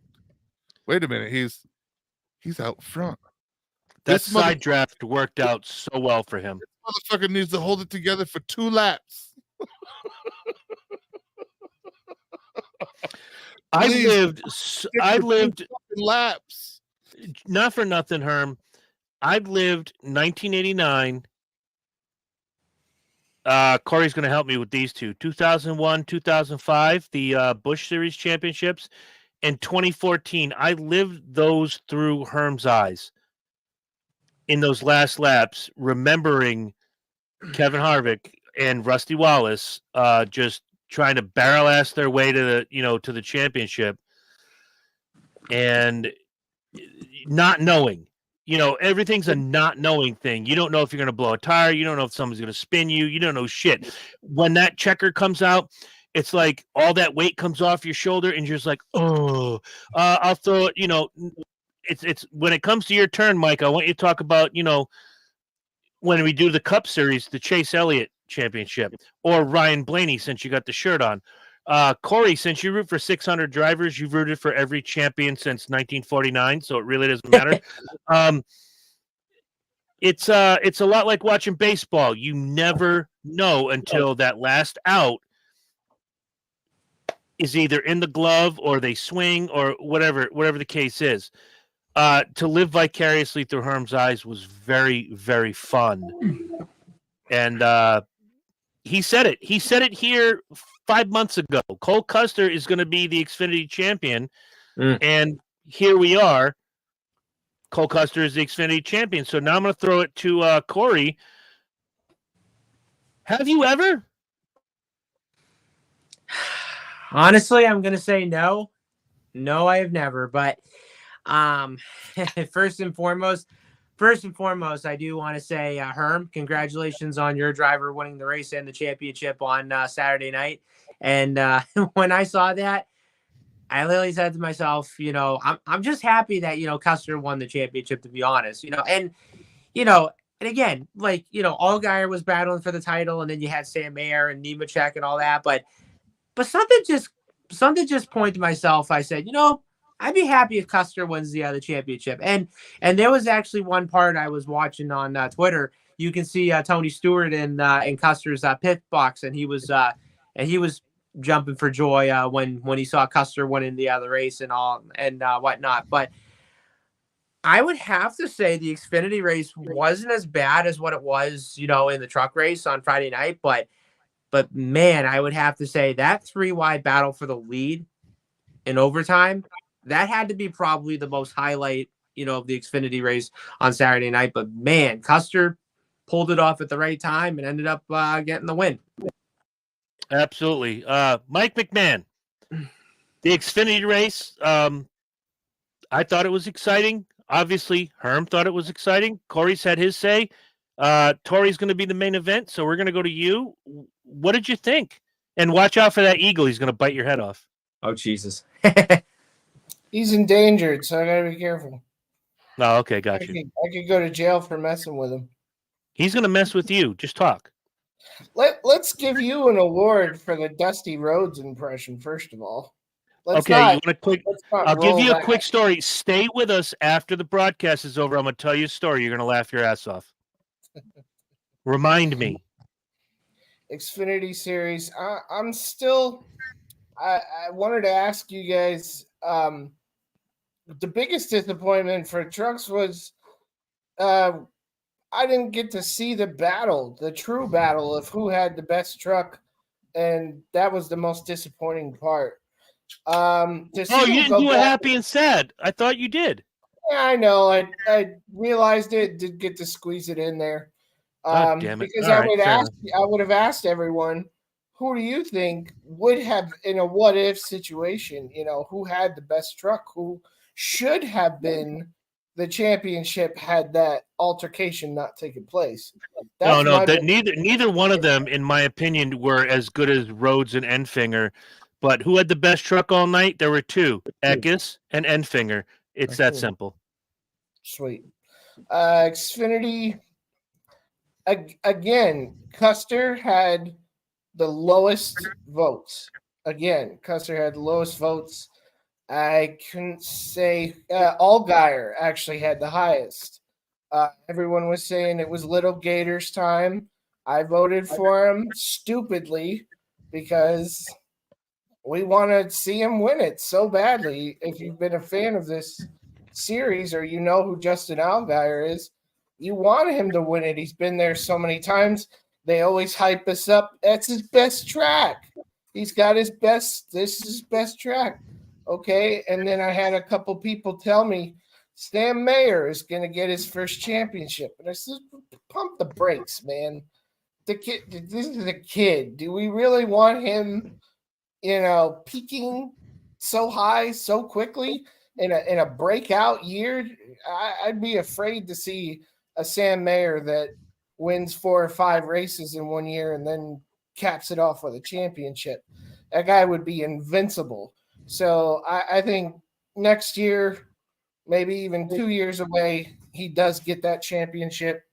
But I wasn't surprised to not see him for him to not pull it off Battle at the end is actually changing my opinion on where the final race should be. We took a poll and NASCAR Daily. Everyone voted Super Bowl, right? Move it to a different track every year. No one has an advantage. That was the most popular vote.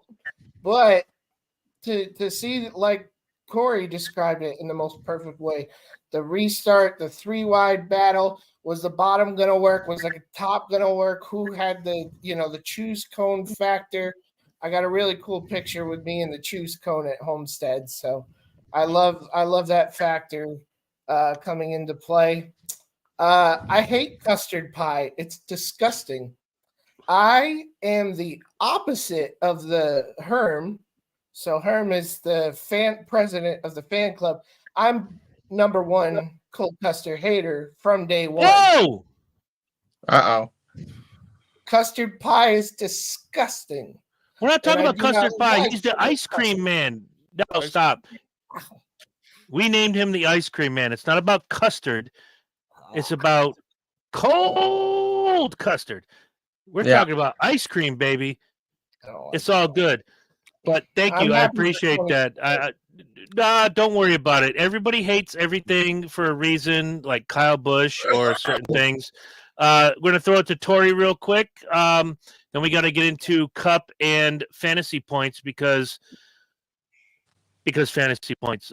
Tori, got anything to say about Xfinity? Are you awake, Tori? Are you with us, Tori? Are you my favorite human being on earth, Tori? Come on now. Oh shit! Got himself muted. Oh, okay. Here we go. There's my man. Now he's alive. All right. Oh no, man! It was doing the one where we hate in the IT world buffering. But honestly, Big Herman, you can ask the fellas. Last fantasy season, I rode with Cole Custer from the beginning to the end on my team, and I actually saw he came close to winning more than like 2 or 3 races. And I was saying to myself, like, he has a shot to win something. I didn't know he was in the Xfinity series, so it didn't surprise me when I saw that he won. All congratulations to him, straight up. All right, so here we go. Go ahead, Herm. Go ahead, please. And he went down. I thought it was a solid move. He needed a little refinement. He needed to do some work. And just as a driver, and with the aero packages, it's not like going to Xfinity is driving the same car as a Cup car. So it's not like you can use the car to say he can get familiar. He had to do some work personally and as a driver. So he really, really, I thought he did well this year. He had some good, solid top 10, top 5 finishes. He had a good, solid year. You know what I mean? I think this is definitely something he can catapult to a Cup car. There's no doubt about it. Yeah. When he was in the 41, he wasn't lighting the world on fire. He won a race, and I believe it was rain shortened. Corey, help me out here. Stop yawning. No, it was Kentucky, Chris. Kentucky, thank you. It was a Kentucky in 2020. Yeah, and thank you. Blaney got into someone which held him up, and then he snuck through. All right. Well, that being what it is, he collected a win a few years before when Corey and I started the show. The Xfinity series was Custer and Bell. It was like if Custer didn't win, Bell did. If Bell didn't win, Custer did. It became boring to watch the Xfinity series. And then they both move up to Cup. Only one of them really translated, and the other one was Cole Custer. Going to Herm's point, I agree. He needed to go back. He needed to find the fire and refine himself. So by being sent down by Stewart-Haas Racing, by being sent down and saying, here, we're going to give you the range of the 00, get your groove together. Yes, I agree with Herm. He's going to find his way back to the Cup. But now, because time is running short, we got 30 minutes, 31 by my count, Let's go through the running order. Cole Custer was your winner, and we're going to crown him right now. The reigning, defending, undisputed Xfinity Series champion. He finished the race first. Sheldon, Don't Call Me Apollo Creed was second. Justin Allgaier third. Riley Herbst fourth. And Sam Mayer was fifth. Josh Berry was sixth. Austin Hill was seventh. Chandler Smith was eighth. Sammy Smith was ninth. Jimmy Smith, no, I'm kidding. Kaz Grella rounds out your top 10. In 11th place, wow. Way to end the season on a high note, Brandon fucking Jones was 11th. We have Parker Pretzelface was 13th. Brett Moffitt was 15th. Parker Kligerman 16th. Ryan Sieg 18th. Dawson's Creek was 19th. Going down the list, we have Myatt Snyder in 22nd. Anthony Alfredo 24th. Speedway alumni Josh Williams was 25th. John Hunter Nemechek, disappointing day for him, not for the JHN haters, 28th. We had Stephen Parsons in 33rd. Connor Mosack 34th. Chris Hacker finished 4 positions better than he did the day before. He was 35th. JJ Yaley 36th. Derek Kraus 37th. And all the way in the BJ McLeod position was Kyle Sieg. Now, I'm doing this a little different. End of the year, Chris. Can I give out a couple awards? End of the season, two quick awards. We're gonna do that in 2 weeks. Don't worry about it. We're all giving away awards in 2 weeks. Hold your fire. Write them down. We'll invite you back for the award ceremony. But if you want to give away one, go ahead, real quick. All right. Riley Herbst, most improved. I can't argue with that. No, I can't either. Big surprise. All right, fair enough. What's your second one? Quick. Make it quick. What's your second one? Best underdog, Parker Kligerman. Really stuck it to the top teams. Won't disagree with that either. Now, we're going to start with Corey, and we're going to work our way around the circle because, Herm, you're the main event, brother. Yep. For the cup race? For the Xfinity. Oh yes. We may go 10 minutes long. That's okay. Because Herm needs his time to shine, bro. He really does. Look at him. He's got that face on. He's like, look at me. I'm the balls and the taint. I'm that entire region. He knows. Yeah. So we're gonna start with Corey with a happy and sad. Corey, it's all on you, bro. Okay. Happy, I am gonna go with Sheldon Creed. And my sad, I'm gonna go John Hunter Nemechek. And we just lost Chris. All right. So if Corey went, then we'll go to Mike. Yeah, we'll go down with Mike. Happy and sad for the We'll Xfinity go in the. Yeah. I don't know. Is that going left or right? Feels like a right-hand turn. Unless you're going that way. Yeah. Well, let's do Mike, and then we'll go to Tori. Yeah, we'll go that way. Yeah. Happy and sad with Xfinity Series. Happy that it came down to a nail biter. I was on the edge of my seat. Sad that my guys didn't get it done, and I was 0 for 3 on the weekend with championship picks. So shit happens, life goes on. Not a single one. All right, Tori Calhoun, my man. Ford won all 3 sorry. championships. That's a sad. That is. I was going to get to that, but you as a Chevy guy already brought it up. So, wow, thanks for stepping on my thunder. Appreciate it. Yeah. All right, Tori Calhoun, my main man. Let's see here. Bonafide happy that Cole Custer won. Straight up, because he was part of my team last year. I actually don't even have a sad. It's just that works for me. That works for me. Strangely enough, I don't think I have a sad either.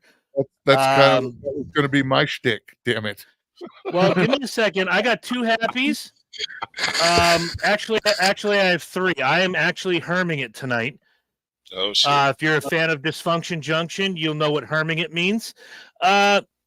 I'm happy for Cole Custer winning the race, winning the championship. I'm happy for Sheldon Creed finishing second and sticking it straight up Richard Childress Racing's ass. And I'm happy for Brandon fucking Jones giving me at least some glimmer of hope toward the end of the season.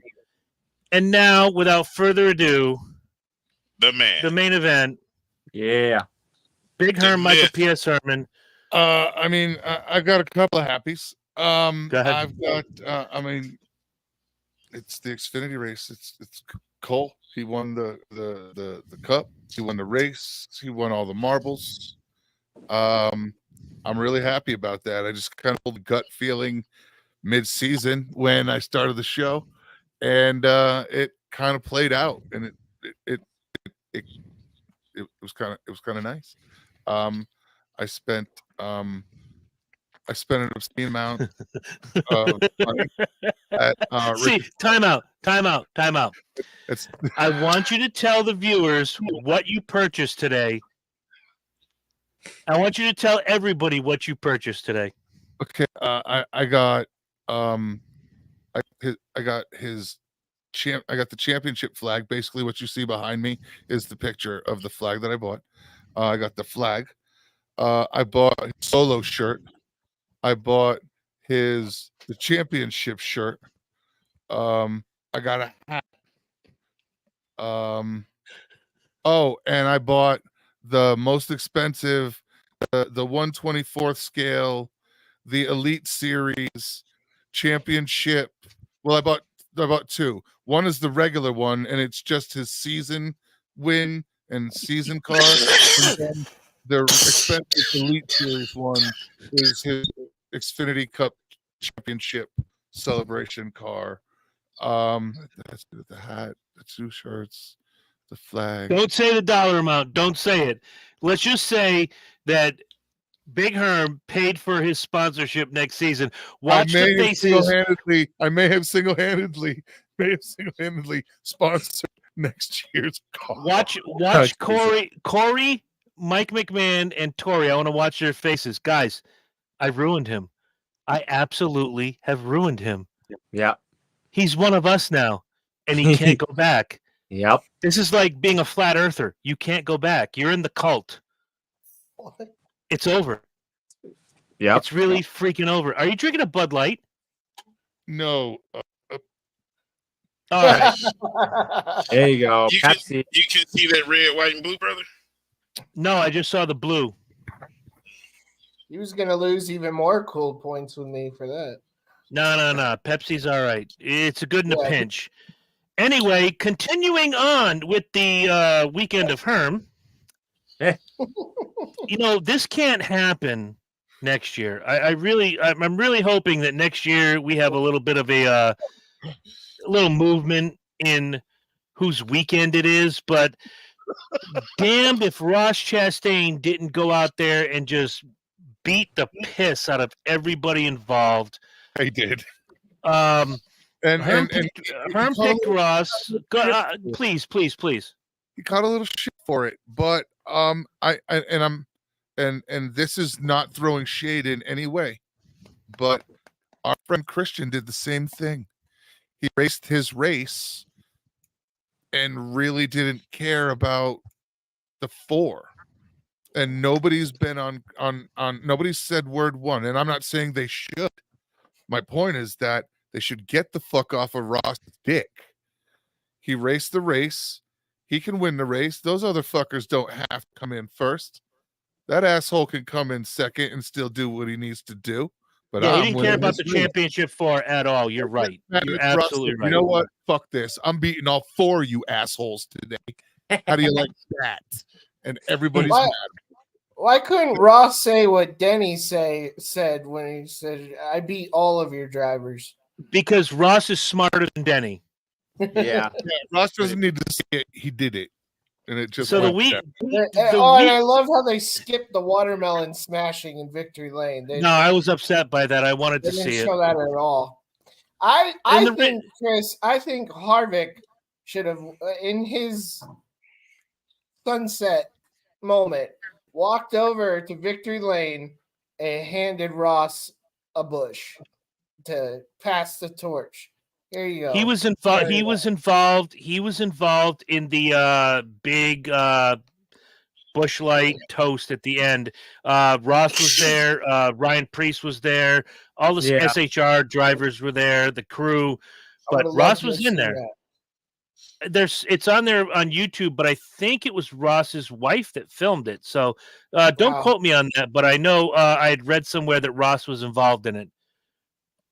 So you know, So the weekend of Herm continued, and no, I get where you're going, Mike. I appreciate that. Yeah. We're gonna go slightly different. I'm just gonna start with Mike. We'll go to Corey, Tori, me, and Herm is the main event. Just takeaways from the championship race. Here's my 5 minutes of fame, okay? We spoke Oh, you about think you got Pocono. 5 minutes? All right. We spoke about Pocono a lot. All right, fine. 3 minutes, whatever. We spoke about Pocono. We spoke about Pocono. We spoke about Pocono. Which one of you here, besides Corey, knows a driver that got his first win at Pocono? Oh Chris shit! Buescher. You know, Think of the relevance of the weekend. it's Bob Backlund. Blaney? I remember there. one of you guys asked this question before. It wasn't. This guy beat Kyle Busch at Pocono in that 21 car, whooped him, and even was it before Kevin that, Harvick? I had him kicked out, and I said, "This kid is going to Ryan be Blaney. something." Yep. It was It Brian was Blaney. Ryan Blaney. I want to say I've been day one, but I wasn't watching the truck series when he came up, so You were day one ish. ish. That's right. I was Cup You series weren't- only back then. You weren't feeling oozy, but you were a little bit oozy. A little bit. Knew he was gonna go there. I knew he was gonna go there. I knew he was No, man, I- I love that the Cup Series for once was the most competitive, the most intense, edge of your seat, lap after lap, all over the place. And I was happy. I actually had a strategy. I picked Larson to win. Everyone else in Daily picked Blaney to win based on the momentum. But my strategy was simple. Pick the most obvious person, Larson, who wins everything. Pick the most obvious one, the one I don't want to win. And then the other three drivers I actually do like will most likely win. I got my win. I got Blaney. I got Ross. I got a double burnout for the first time in a championship race in so long. I went to Homestead. I loved the double burnout, the Jeff Gordon winning, the Keselowski getting the championship. That was my first race, 2012 there. The double burnout, man, we need it. We need it. So okay. Nice. Corey, what do you oh, sorry, Mike. Go ahead, please. Yeah, you wanted to hear about Chase. You wanted to hear about my perspective. We're getting there. We're getting there. Oh, we're getting there. Okay. Breathe your My face. memory worked for once. Who knew? If it's not this week, it'll be when we give out the awards. Don't worry about it. You're coming back. We're having a good time here, but we're pinching time here. Corey, your thoughts about the Cup race? Well, I would probably say the Cup race wasn't too bad. I mean, I would say it was interesting at times because, you know, you had Blaney battling Ross Chastain. And of course, there was at one point where, you know, Blaney gave the one car shot and so forth. And I will say, you can definitely see like on the in-car camera that he basically just told Ross he was number one and everything and so forth. But yeah, you see him go, what the fuck? He said, what the fuck is this guy doing, man? Come on. But you heard the NBC analysts just burst out laughing. Yeah. Well, see, you know, if I'm Ryan Blaney's crew chief, you know, I would have told him, like, listen, you know, we don't have to win the race. You know, we just have to stay where we are because remember, we're still battling Byron and Larson to win the championship, you know, and if we screw up, you know, that's going to be on us, you know, and then we're going to lose the title and so forth. But, you know, I'm happy. Well, there was a little glitch right there. We lost Corey? No, he's back. No, I'm here. I'm still alive. Okay. No, but I will say I thought this race was fun to watch, and of course, I was happy that Blaney wins the championship. And again, I got to tell you, you know, Blaney and that 12 team pretty much picked it up at the right time, and And look where they are. Oh, and I do have one interesting stat for you, which I think Chris probably popped this up during the week. So, you know how this was Kevin Harvick's final race, right? I'd heard that somewhere. It was a rumor. Okay, so in Kevin Harvick's debut, guess who started on the pole and won the race? The 24 car started on the pole, which was Jeff Gordon. Steve Park, who was driving the 1 car, ends up winning the race. But guess who ended up winning the pole and won the race this weekend? William Byron won the pole. Chastain won the race. Yep, William Byron in the 24, and Ross Chastain wins the race in the 1 car. And I got to tell you, like, how wild was that stat? Like, I literally said to myself, like, wait a minute. So you're telling me that, you know, Kevin Harvick, so the 24 and the 1, well, the 1 car wins in Kevin Harvick's debut and then wins in Kevin Harvick's final race. That's insane. Like, that's literally, like, insane, like, to the max, you know? But I do also want to point out, you know, Ross Chastain, you know, dominant win for that 1 car. And I'm hoping that next year, you know, not only the 1 car, but also Trackhouse Racing, you know, can have their momentum next season. And who knows? Wait, you know, wait. What the hell are you doing here? My boy. Oh, Jesus. My boy. My boy. Oh, no. Yes. Oh, he shit. Here he is. Here he is now. Oh, here we go. Here we go. Yes, sir. I'm gonna tell you this one time. Where are you going? Get your ass back here. No, I'm coming back. Hold on a second. Corey talking. Huffnagel, Keep Mr. talking, homeboy. Going to the strip club, some bitch. I'm Shut only up. gonna be here for a minute because Chris is going to the bathroom, and I got to say something right now. Ryan Blaney's the greatest race car driver of all time. That's right. He better than Dale Earnhardt. He better than Richard Petty. He better than who's that boy that did all those things that not too long ago won himself championship? Better than Chase Elliott. He better than Joe Logano. He's better than Kevin Harvick. He's better than everybody. That's right. Ryan Blaney, greatest race car driver of all time. Don't believe me? Look at the stats, bitches. I ain't gonna tell you. Hey, sister wife, leave me alone. I'm on this here computer. I'm gonna tell you this one time only. Ryan Blaney, greatest race car driver of all time. Y'all go to hell. I gotta go finger my sister wife. Be right back.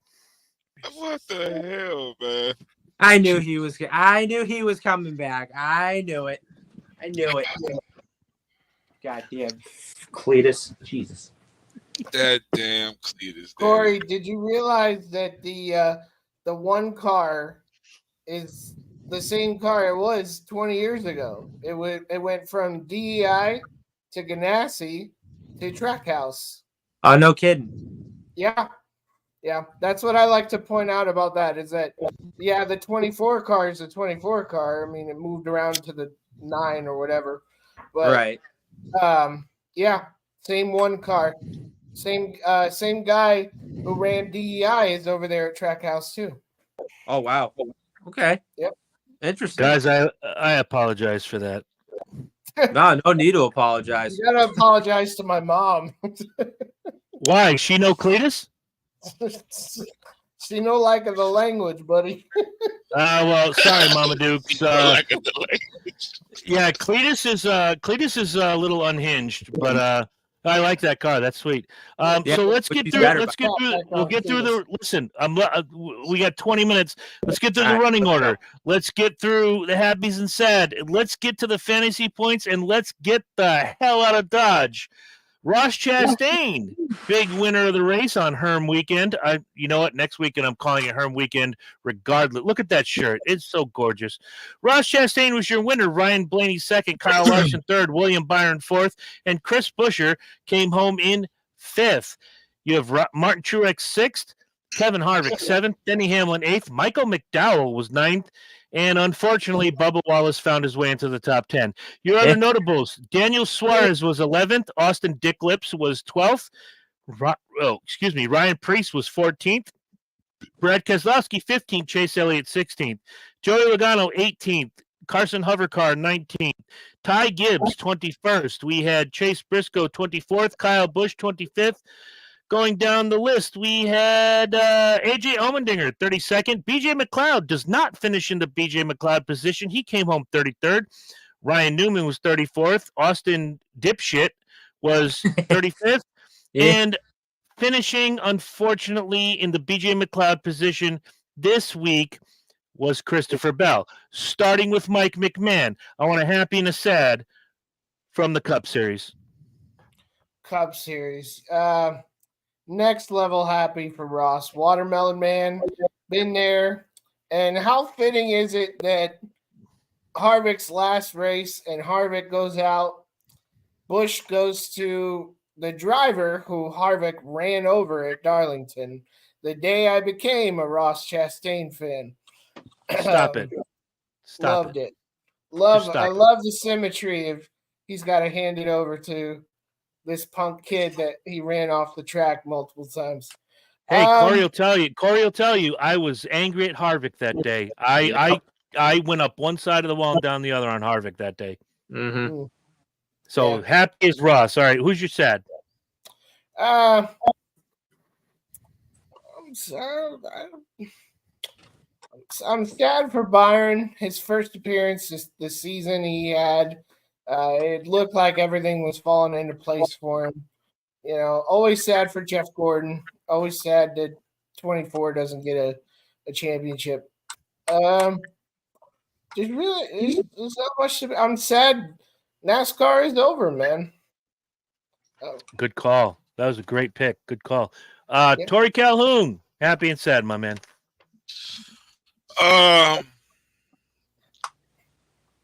Happy would be honestly because I didn't watch it, but you guys say that if I'm saying it's right, Ross went out and he raced to win. But I always thought, isn't that what you're supposed to do once you crank the car up, race to win?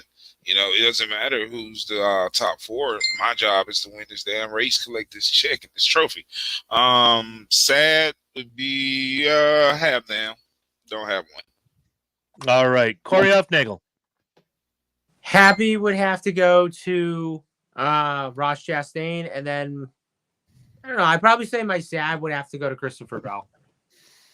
All right, I got two happies. I'm gonna make it real quick. Happy Ross Chastain coming home in first. Happy Kevin Harvick finishing top 10 in his last ever race at a track that he has dominated from day one in the Cup Series. Sad Christopher Bell. And now, to finish off the weekend of Herm, let's go to Herm. My sad is, as others have said, is Christopher Bell. And my happy is Ross Chastain, basically telling everybody, you know, fuck themselves, and I'm winning today. Have a good day. Eat it. All Suck right. it. That's it. Yeah, my alternate sad, if I had one, is William Byron. Definitely wanted him to win the championship. Speaking of wanting to win a championship, the final fantasy points for 2023 are in, and we will go from worst to first. Are you ready, gentlemen? Yes. All right, so Team Herm. Yes. Big freaking week, my man. However, not enough to win you a championship. Ross Chastain brought you 57 points. Daniel Suarez, 26. Eric Almirola, 24. And Brad Keselowski, also 24. Your weekly total was the second highest. You finished at 131. Your running total for the year, 3485. You finished 494 points outside of the championship. Congratulations for a half season. You came in at a slight disadvantage, but you made the most of it. You look good. Congratulations. We took an average. We took the middle average and then did what? Dropped 100 points off of that. Dropped 100 points. Yep. So hell of a run for you, kid. Tori, you haven't been here in the last couple weeks, and this is kind of par for the course for the last couple weeks, but another terrible week. Joey Logano gave you 19 points, Ty Gibbs 16, Ricky Stenhouse 14, and Tyler Reddick 15 for a weekly total of 64, but you still finish in third. Your yearly total to finish out the season was 3506. You finished 474 points out of the championship. For a guy who finished second last year, kind of disappointing. But you'll be back next year. Your thoughts? Oh, simple, man. It's like this right here. I rode with Joey Logano because like he was on fire all the way the second half of last season. So I was like, let me ride this bullet train, especially when Kyle Larson had got swept from up under me. Then I didn't get Chase Elliott. So I went with like a few drivers that I actually did not know too much about, but there's nothing wrong with shaking things up. Absolutely. Now, in the event that our champion cannot fulfill his duties or he gets shot accidentally by a hitman that I've sent to Peabody, Massachusetts. Oh, Jesus. I know people. Finishing in second place this year. This is going to hurt. As the two-time reigning and defending heavyweight champion of this fantasy points gimmick, I'm sad to say I finished in second. William Byron this year. William Byron gave me 33 points, Kevin Harvick 47, Ryan Priest 23, and Christopher Bell a resounding 1 point. Oof. My weekly total was 104. I finished at 38.85. I was 95 points out of the championship. Now, if Kevin Harvick does not get that penalty a few weeks ago, I'm still 24 points away from the championship because congratulations, Corey Huffnagel, this year's champion. Chase Elliott gave you 21 points, Martin Truex 31, Ryan Blaney 35, and Bubba Wallace 37. Your weekly total was 134. Your running total and final point standing was 3980. Congratulations, young man. You are the 2023 fantasy champion. I'm not going to lie. I'm kind of excited about it because instead of having to buy adult clothes, I can just buy kid size clothes, and it's a lot cheaper to get Corey his t-shirts. You know what I mean? Yeah, absolutely. Corey, I'm going to tell you, man. NASCAR kids, it's like half price. I'm not buying you no t-shirt, brother. I'm going to tell you that right now. You're hearing me say this right now live. I'm not buying you no damn t-shirt. I'm just going to send you that amount of money so you can enjoy at least a couple of lap dances or a few drinks at the door. That on me, bro. Thank you, Corey. I definitely I appreciate that really much. There you go. Golden banana.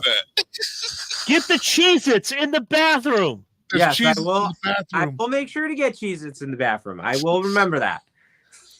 but thank you, thank you. It's I'm gonna be honest. You know, I wasn't expecting to win the fantasy points this year. I mean, I was just honestly, I'd have to say, like, I was just pretty lucky to win this year, and honestly, like, you know, like I thought to myself, like, wait a minute, like, you know, I'm just hoping that, you know, something's gonna happen. And I'm just hoping that we just want to make this like close, but you know, to finish it off like 95 points, you know, I mean, yeah, it feels good, but damn, like I can't believe I won this year, which I was just like, I'm never supposed to win these fantasy points, but no, I mean, it feels great, you know, and it feels pretty good, but looking forward to doing this next year. And I'm going to say this as the exiting champion. Last year, Tori took from Daytona till the playoffs. Those last 10 races, Tori takes the lead, I take the lead. Tori takes the lead, I take the lead. And that last race, it was decided by, and I went back and I looked back in the papers, last year's championship was decided by 21 points. Corey, you took the lead in New Hampshire while you and I were sitting in the stands. No, absolutely not. And I told you in the seats that day, if you win the fantasy championship, I'm going to whoop your ass the next time I see you. So in June, we go to New Hampshire. Hopefully Mark will have the phone. I'm going to whoop your ass at New Hampshire Motor Speedway. And these guys are going to put it out there. Congratulations, my friend. Well-deserved. Thank you. I was just going to say ding, ding, you know, in June. All right. Oh, you heard it here first. The bell has rung. That's right, baby. The Norwich Dream is coming for your ass. I don't know if we got the okay for Herm to go a couple of minutes late, but there's one thing I want to ask, and I'm going to go around. You got 1 minute. We have. Well, no. I asked Herm if we could have a couple extra minutes. Okay. And he agreed. I'll actually start with Herm. Next week, first of all, is the Kevin Harvick retrospective. So we're gonna do all Kevin Harvick all the time, memories, each one of us. I know I'm gonna have many. I'm gonna dig out some pictures and go from there. Michael McMahon, welcome to the review. William Shelley, you're late to the party. Mike McMahon was a part of the Speedway review 2 years ago, but he's back as he's going to be a frequent contributor, if you will. If we need somebody to fill in, Mike will be our guy. So I'm going to start with Herm. Herm, you started half season. You've been out of the loop for about 20 years. Give me like a 90-second to 2-minute synopsis of your thoughts on the 2023 season. I'm really disappointed in NASCAR with my return. I feel there's a lot of things they're doing for you've got look, it's the monologue. I believe NASCAR is way too much into doing things for show or for sponsors reasons and less about doing things because it's right. They're doing things for not always the right reasons. I'm not sure whose idea it was to go with the monologue system. It's horrible. We've seen more wheels fall off this year than we've seen in 10 years of 5-lug. You've got everybody in NASCAR being ultra picky and being ultra sensitive, and they're starting to lay fines on and reprimands on all kinds of shit. And I think NASCAR is way too worried about being politically correct all the time, rather than just being NASCAR. They're too wrapped up into the money now. I think it's gone commercially way too far, and it's horrible. Okay, fair enough. We're going to go to Mike McMahon, NASCAR Daily. Your take, 90 seconds to 2 minutes, the 2023 season in a wrap-up. To piggyback on what he said, losing the personalities, the Tony Stewarts, the Harvicks, the Hamlins, the Gordons, the guys that didn't care if they got fined for saying something on TV and saying how they felt. Now these guys, like Heim, they have to say like, "Oh, my steering broke and I got up into. I didn't see him there." That we want to see the personalities. That's what grows the sport. On the flip side, let's compare the next gen car from last year to this year. Last year, so many first-time winners, so many random winners. This year, you saw the cream rise to the top. The Gibbs, the Hendricks, they're coming up. The Larson's back. Larson's back at full strength. You got the Feel Goods, the Van Ginsberg. I can't pronounce his name. It's the surprise of Chicago. Who saw that? You got it right. Yep. The Allmendinger at the Roval, huge emotional victory. There's still so much silly season left to happen.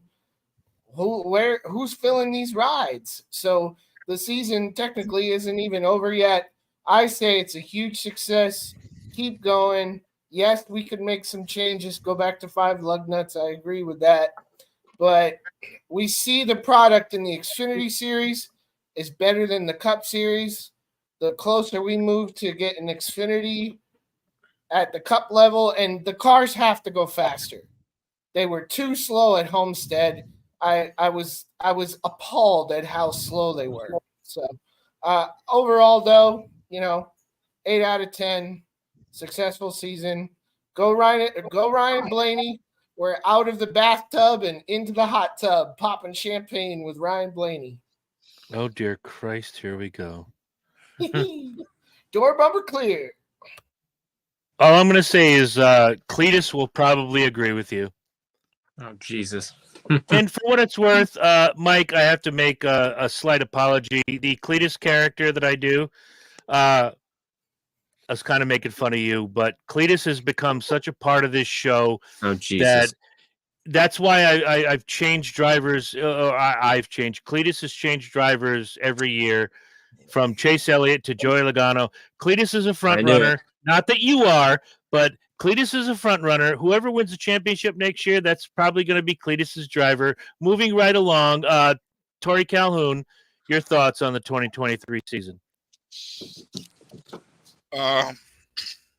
Honestly, to be short about it and to the point, this year actually proved that NASCAR has a good future from truck to Xfinity to Cup. All that it's gotten a lot better. And if I'm not mistaken, I think viewership was up this year as well. I do agree with you guys, because remember last year I was saying the whole time, like, I believe personally that they rushed out the next gen cars. They really didn't give it the proper time to be tested on the roads and everything. But I don't see that monologue problem being fixed, honestly, until maybe another 2 years, another 2 seasons down the road. But I'm a roll with you, Mike. I give it 8 out of 10 myself, bro. I think the monologue, unfortunately, is going to require a really horrible fucking accident as a result of it. And unfortunately, it's not even funny, but that's usually what it takes. NASCAR is invested in the monologue, and now nobody wants to come out and be like, yo, we kind of messed up. It's just not for us. Correct. And because they've got people in their organization that are pushing for it, because somebody probably knows somebody who's creating the system. Well, here, let's go a different way. It was going to go to Corey, myself, and I was going to let Herm, because it was the weekend of Herm, be the main event. Herm, just take it away. Give me your thoughts on the 2023 season. I mean, it was pretty good. It was an all right season. There was some good action. I thoroughly enjoyed the fucking trucks. And I didn't really care for the trucks when they first came around. I didn't like them at all. This was a very nice series. It's solid. They've got some really young talent in there. It's a nice place and they've developed it well as a true farm system. Just to get people out and used to running those tracks and used to driving the same tracks and a lot of the tracks that the upper series run. Just get used to being at the track. I think it's a really great series. I think Xfinity is a better product than Cup. I think Xfinity is a much better product than Cup.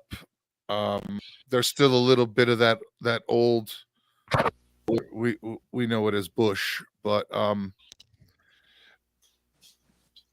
Bush, the way that the Cup series was back then, because Bush was shit for a while, but it's got that Bush league when Bush got really good and was kind of tight, and then it fizzled out with the new cars. So he stopped running old Monte Carlos and old Chryslers and shit.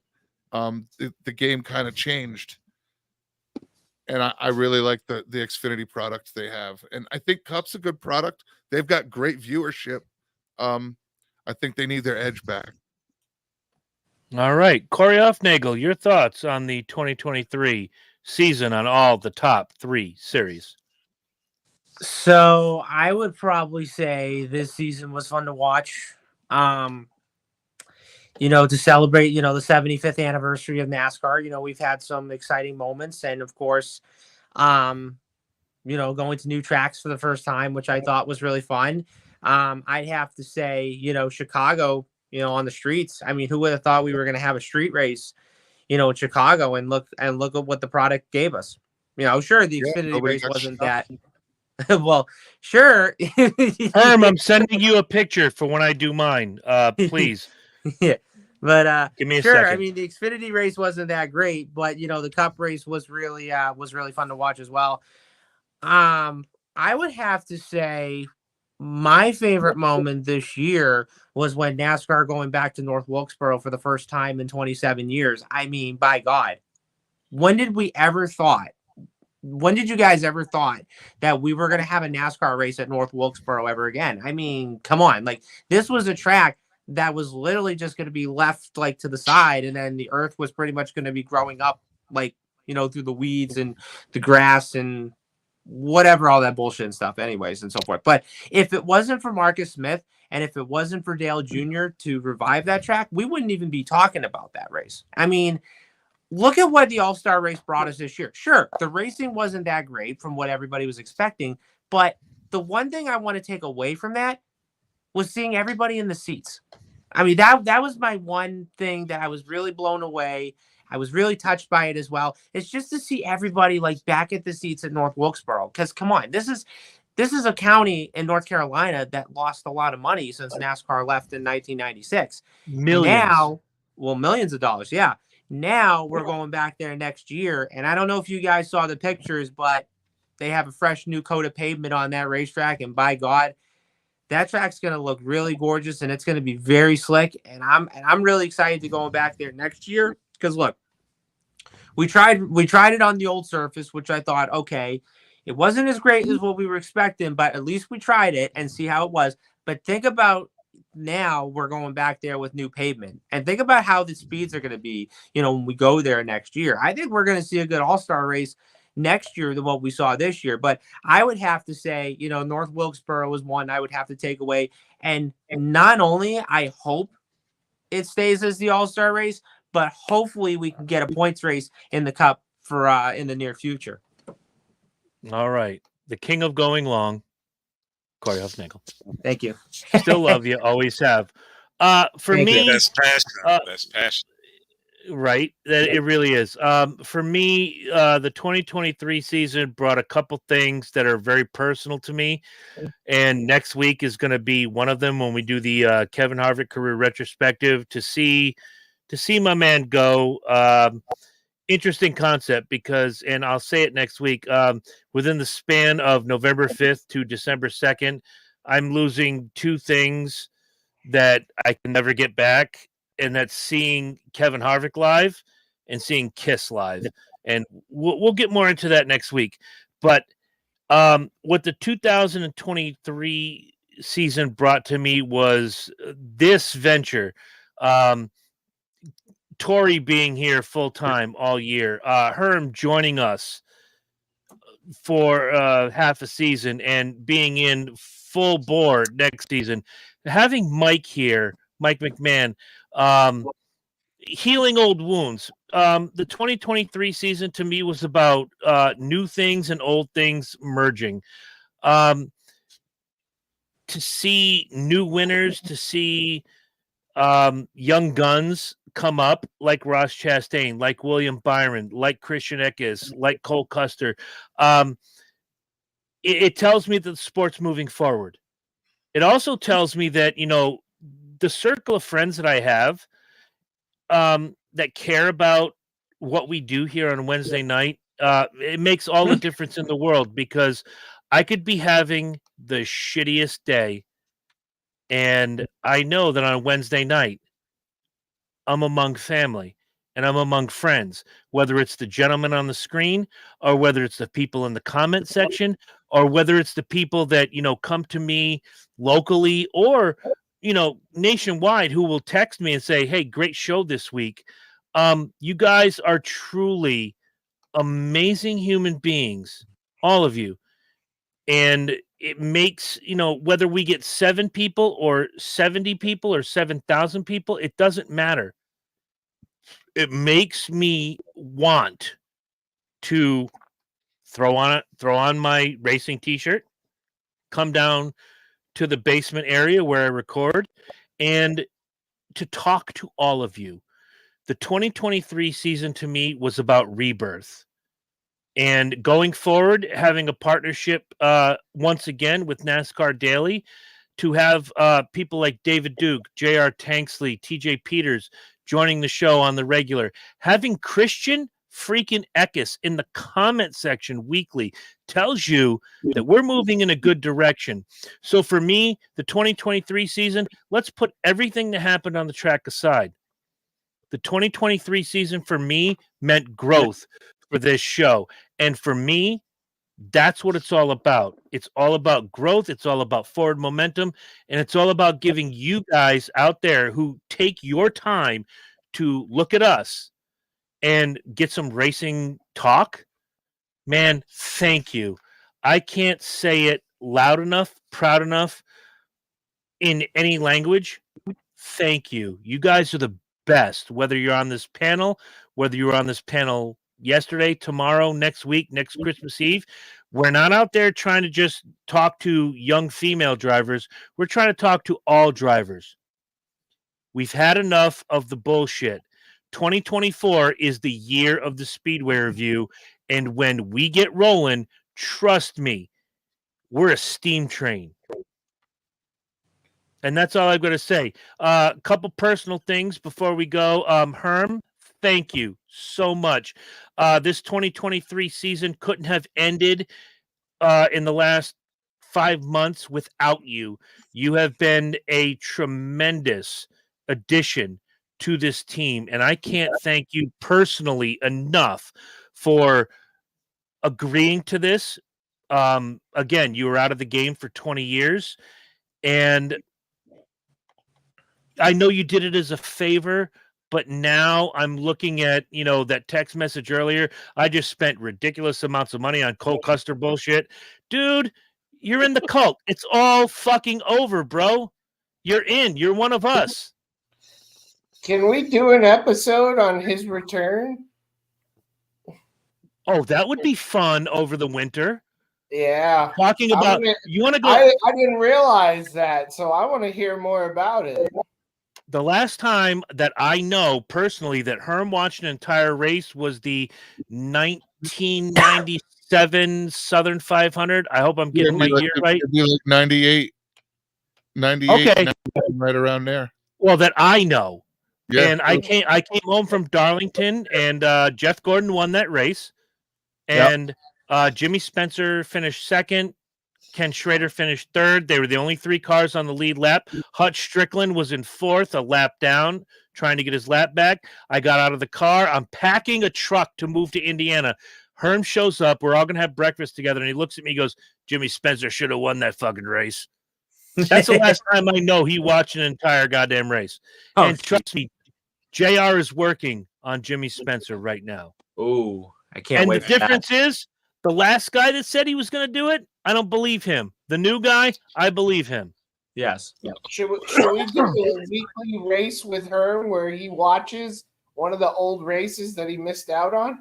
I watch old races all the time on ESPN. The old races with old cars when they were like metal. I watch those all the time. No. The ones that you missed over 20 years, I was gonna the best ones. Let's do one every week.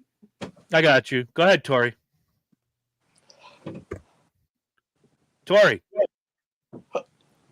Tickety Tori. I think he froze up.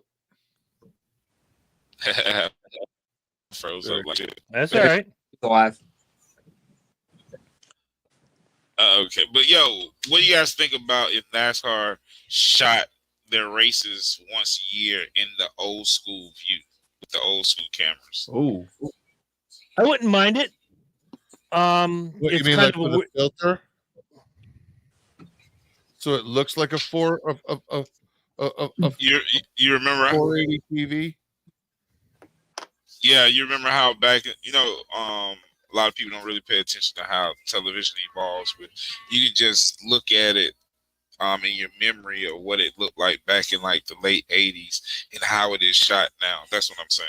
Oh, like they do the yeah, okay. Like they do the what is it? The baseball thing when they go to Cooperstown and they do the Hall of Fame game. It's not in 4K. It looks like you're watching from 1986. That's why I watch the old races. That's why I watch the old races, because they were recorded in the 480 whatever it is, the old 4x3, and they're all shot in that grainy ass shit, and it looks like I'm watching a race from 1996, and it's the same way it looked in 96 on everybody's regular ass. And that's literally why I watched them.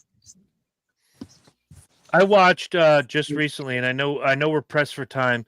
I just watched recently the 1989 Atlanta Journal 500, where Rusty Wallace won his championship in '89. And like Herm said, it's fun to watch the way they shot it. And also like Tori said, the way it looked. And it just brought me back to being, 18, 19 years old and watching my guy win the championship. And you see not only the names, but the way it was presented. It was the way the graphics are, the whole very minimal computerized. There weren't graphics that they had. And you didn't have the telemetry. You didn't see who was on the break and who was on this. You saw there's Rusty Wallace in 6th place. If he finishes in 8th or higher, he's the champion. Let's watch him go around. And there was no telemetry. You just got the in-car. Here's where we're going. Around corners, there was none of the bubbles with the pointers letting you know whose car is who. It's just raw shots. It's just raw shots and basically a picture. And it was like work. You had to work to be a fan. Like you had to pay attention to cars and what they looked like, and yeah. And I don't know who brought it up earlier, but if they're not here, sponsorship. Rusty Wallace had the Kodiak car all year. Dale Earnhardt had the Goodwrench all year. Sterling Marlin had the Kodak car all year. Now you have to check NASCAR.com to see what paint scheme your boy is running, and because it gets one ridiculous. Of 3 sponsors has the paint job this week. Now with Harvick, and I'll say this before we get to next week, it's more often than not Busch or Mobil. Those are the 2 sponsors. And if Mobil's on the front, Busch is on the quarter. And if Busch is on the front, Mobil's on the quarter. But that Hunt's brother car, I will not miss that car. That was the ugliest car in the history of cars or ugly. Yeah. That was horseshit. The Hunt's Brothers pizza car? Yeah. Is that even good pizza? I can't even try the pizza to tell you if it's good or not. Neither can I. Right. If there was a Papa John's car, there's one in New London. At least I could go down and try their pizza. Yeah. Regardless, to everyone. You don't have a Hunt's Brothers pizza there? No, we do not. I had to go to Worcester, Massachusetts to try Jimmy John's, who was a Kevin Harvick sponsor for years. And when I walked my daughter into the building, she looked at the sign and goes, Jimmy John's, that's Kevin Harvick. I'm like, oh, no DNA test needed. You're my daughter. Listen, to everyone who has joined us this year, and I'm not going to go through names, I'll forget many of you, but you've made this show what it is. Herm, thank you. Corey, since 2017, thank you. Mike, for the time you were with us and being a frequent contributor going forward, I look forward to working with you again. Thank you. The Medium Show, oh my God, Christian Eckes' favorite podcaster. All I can say is keep being you, brother. Thank you. You guys have made Wednesday nights. Near me. What's that? I got a Hunt's Brothers pizza near me. Okay, you have one job between now and next Wednesday. I gotta eat a Hunt's Brothers pizza. You have to try Hunt's Brothers pizza, and when we do the Kevin Harvick tribute show, I want to know if it's good stuff. All right. You have one job. I've eaten several Hunt's Brothers pizzas. And your response is? They are damn near, or if not better than the franchises. All right. We're gonna leave it at that. Speed Freaks, come back next week. It's the Kevin Harvick tribute episode. Actually, gonna be 90 minutes. Everybody's gonna tell a Kevin Harvick story. If you don't have one, throw it to me. I'll tell you a Kevin Harvick story. I'm gonna dig to find the picture of me and Kevin in 2001 and send it to Herm. Herm, I just sent you a picture. Can you throw that up on the screen, or is that not possible? This is one of the things that I wanted to bring out about the 2023 season, about friends coming together. Corey, unfortunately, was not in this shot. He was shopping at the time, going to the different trailers and whatnot. But me, Mark, and Skip, the amigos, My man. Every weekend we get together to watch racing, and there we are. Do not adjust your set. Skip is African American, and he loves Joey Logano. He makes him happy. But yeah, that's what to me. That's what NASCAR is. It's friends, and that's all I can say about that. And you guys are my friends, and all of you out there in TV land, you're my friends. And on that note, we wish you farewell. Mike, stay around for 2 minutes. I'll tell you the Dusty Road story.